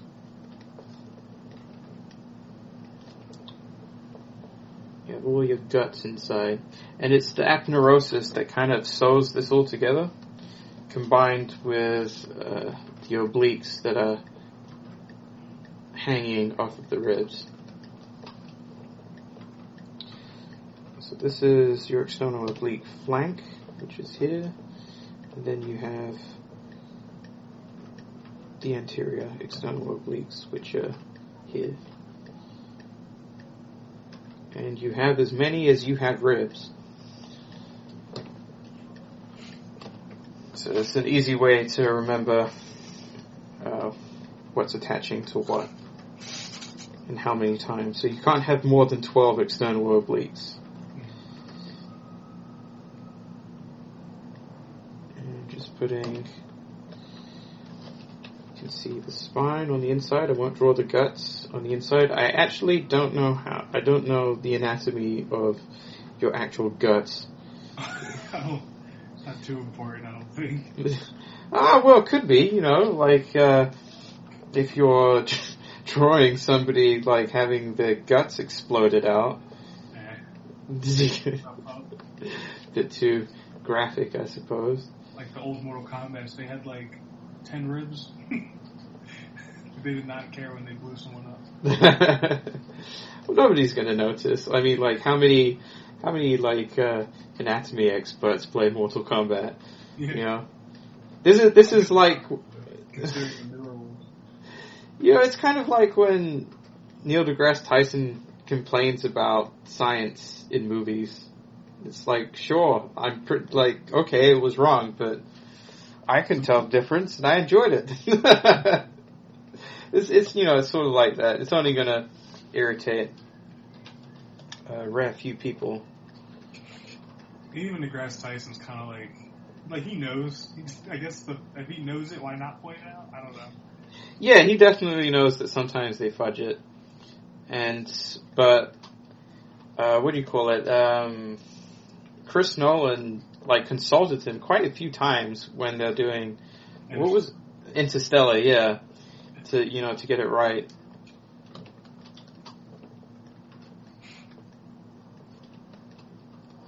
All right, so now you can see how it kind of hangs off of there.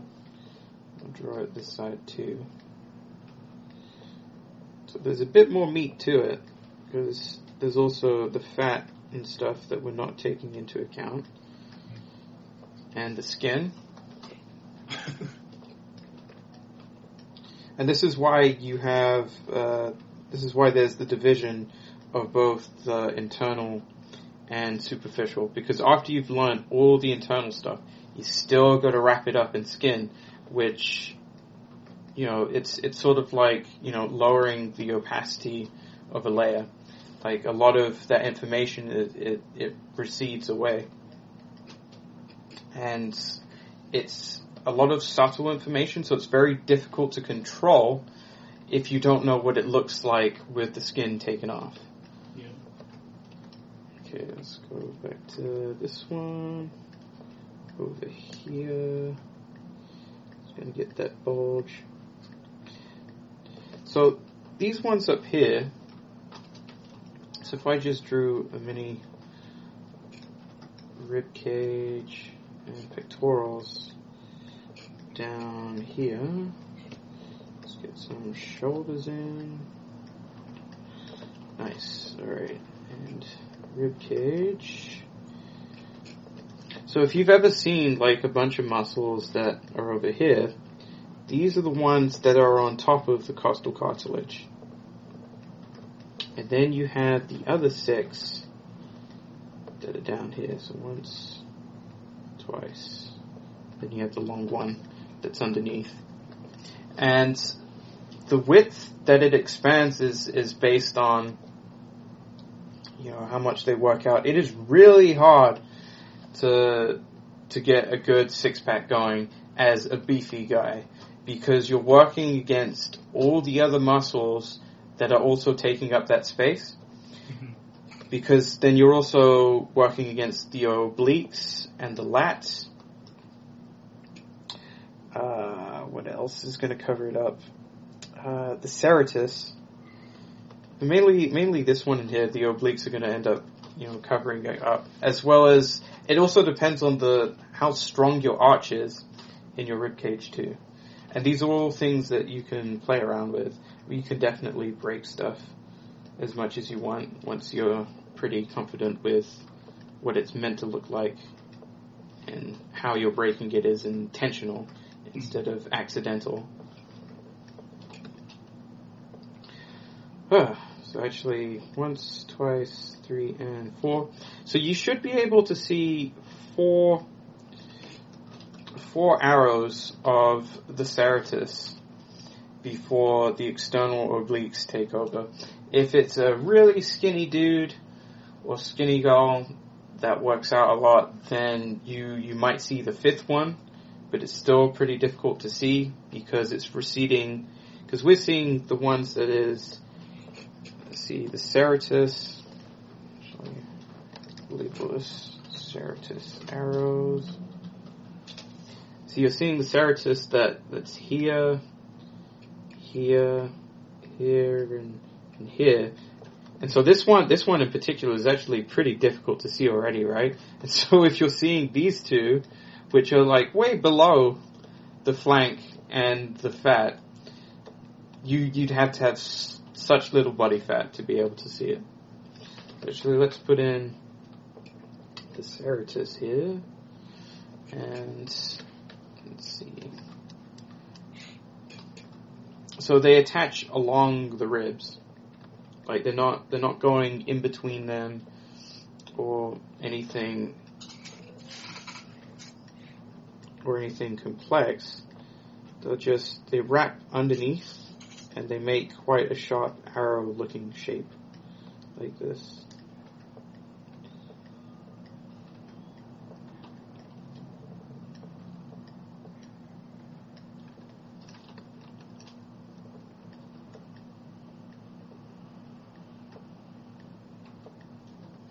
And you'll find the lats coming up behind them. Whew. I should actually shade in the rectus here. Which I'm going to make another shading layer on top.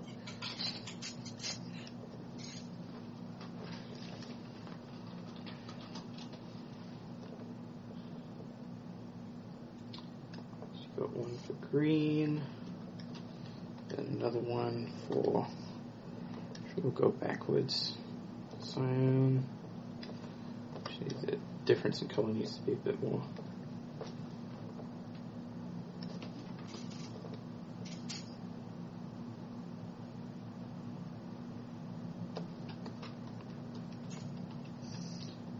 Let's do one in purple.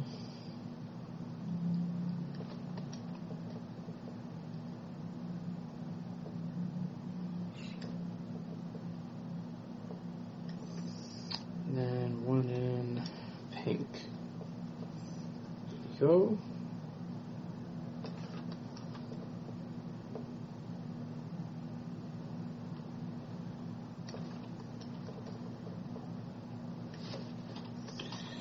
Alright. Whew. Do you have any questions so far? No, you were thorough. I got it. Alright. Never knew that there was that gap there. Oh, the traversus gap? Yeah. Yeah, like, it helps, like, because when you look at it now, it kind of makes a plane of geometry that you can follow. So it should actually also help you figure out, how to draw it in a 3D space. Like, I see using... it all the time, and I'm always like, what is that? Like when I look at what I'm doing, like anatomy studies or something from pictures, Mm-hmm. I'll notice like that, like a weird kind of like indent in that little section. Yeah. What it was. I know, it's really great when you have questions like that, like, what is that thing? And then, like, you finally figure it out. That's great. Like, I had so many moments like that when I was studying the skull a lot more closely to figure out, what the supraorbital rings, like, the idiosyncrasies between them, to figure out how, like, the muscles of the eyelids attach into them, which we'll go over eventually. There's so much to cover. It feels like, I still study this stuff every day, and it genuinely feels like it never ends.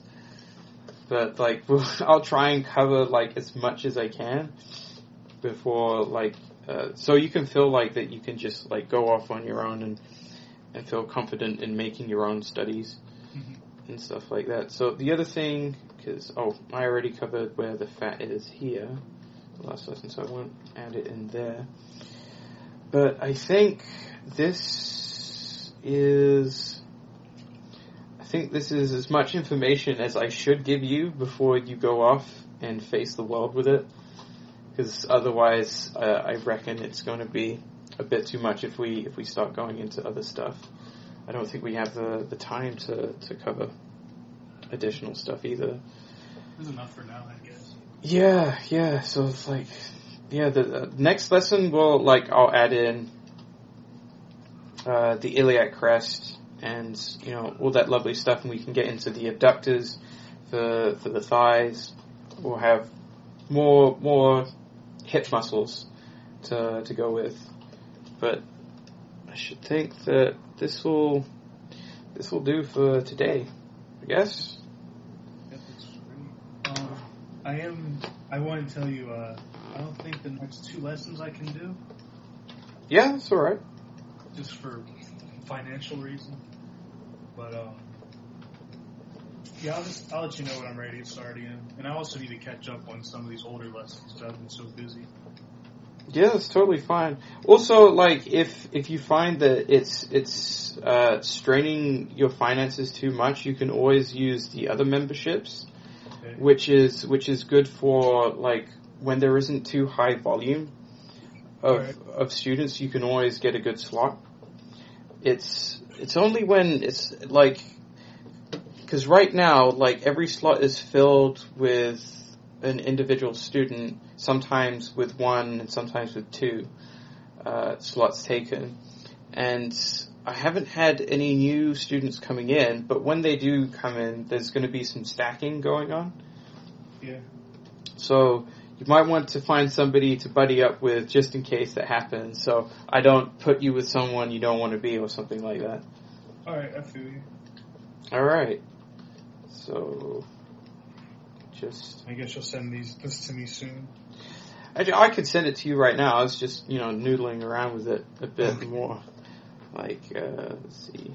So just wanted to fix this up here. And this. Let's also get this in here too.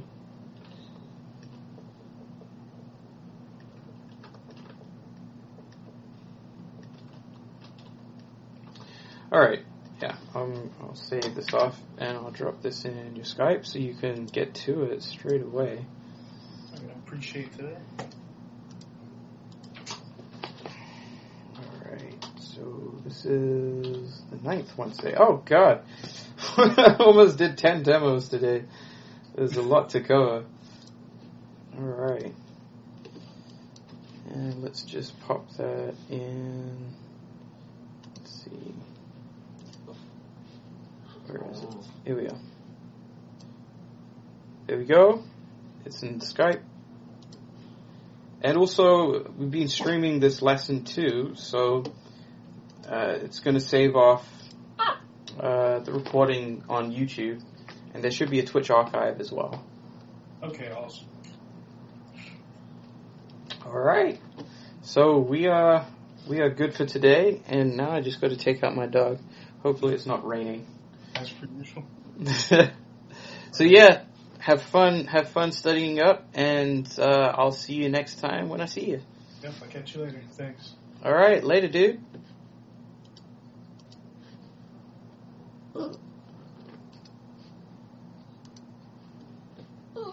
And that means that the stream is done for today as well. Wait, I'm over here.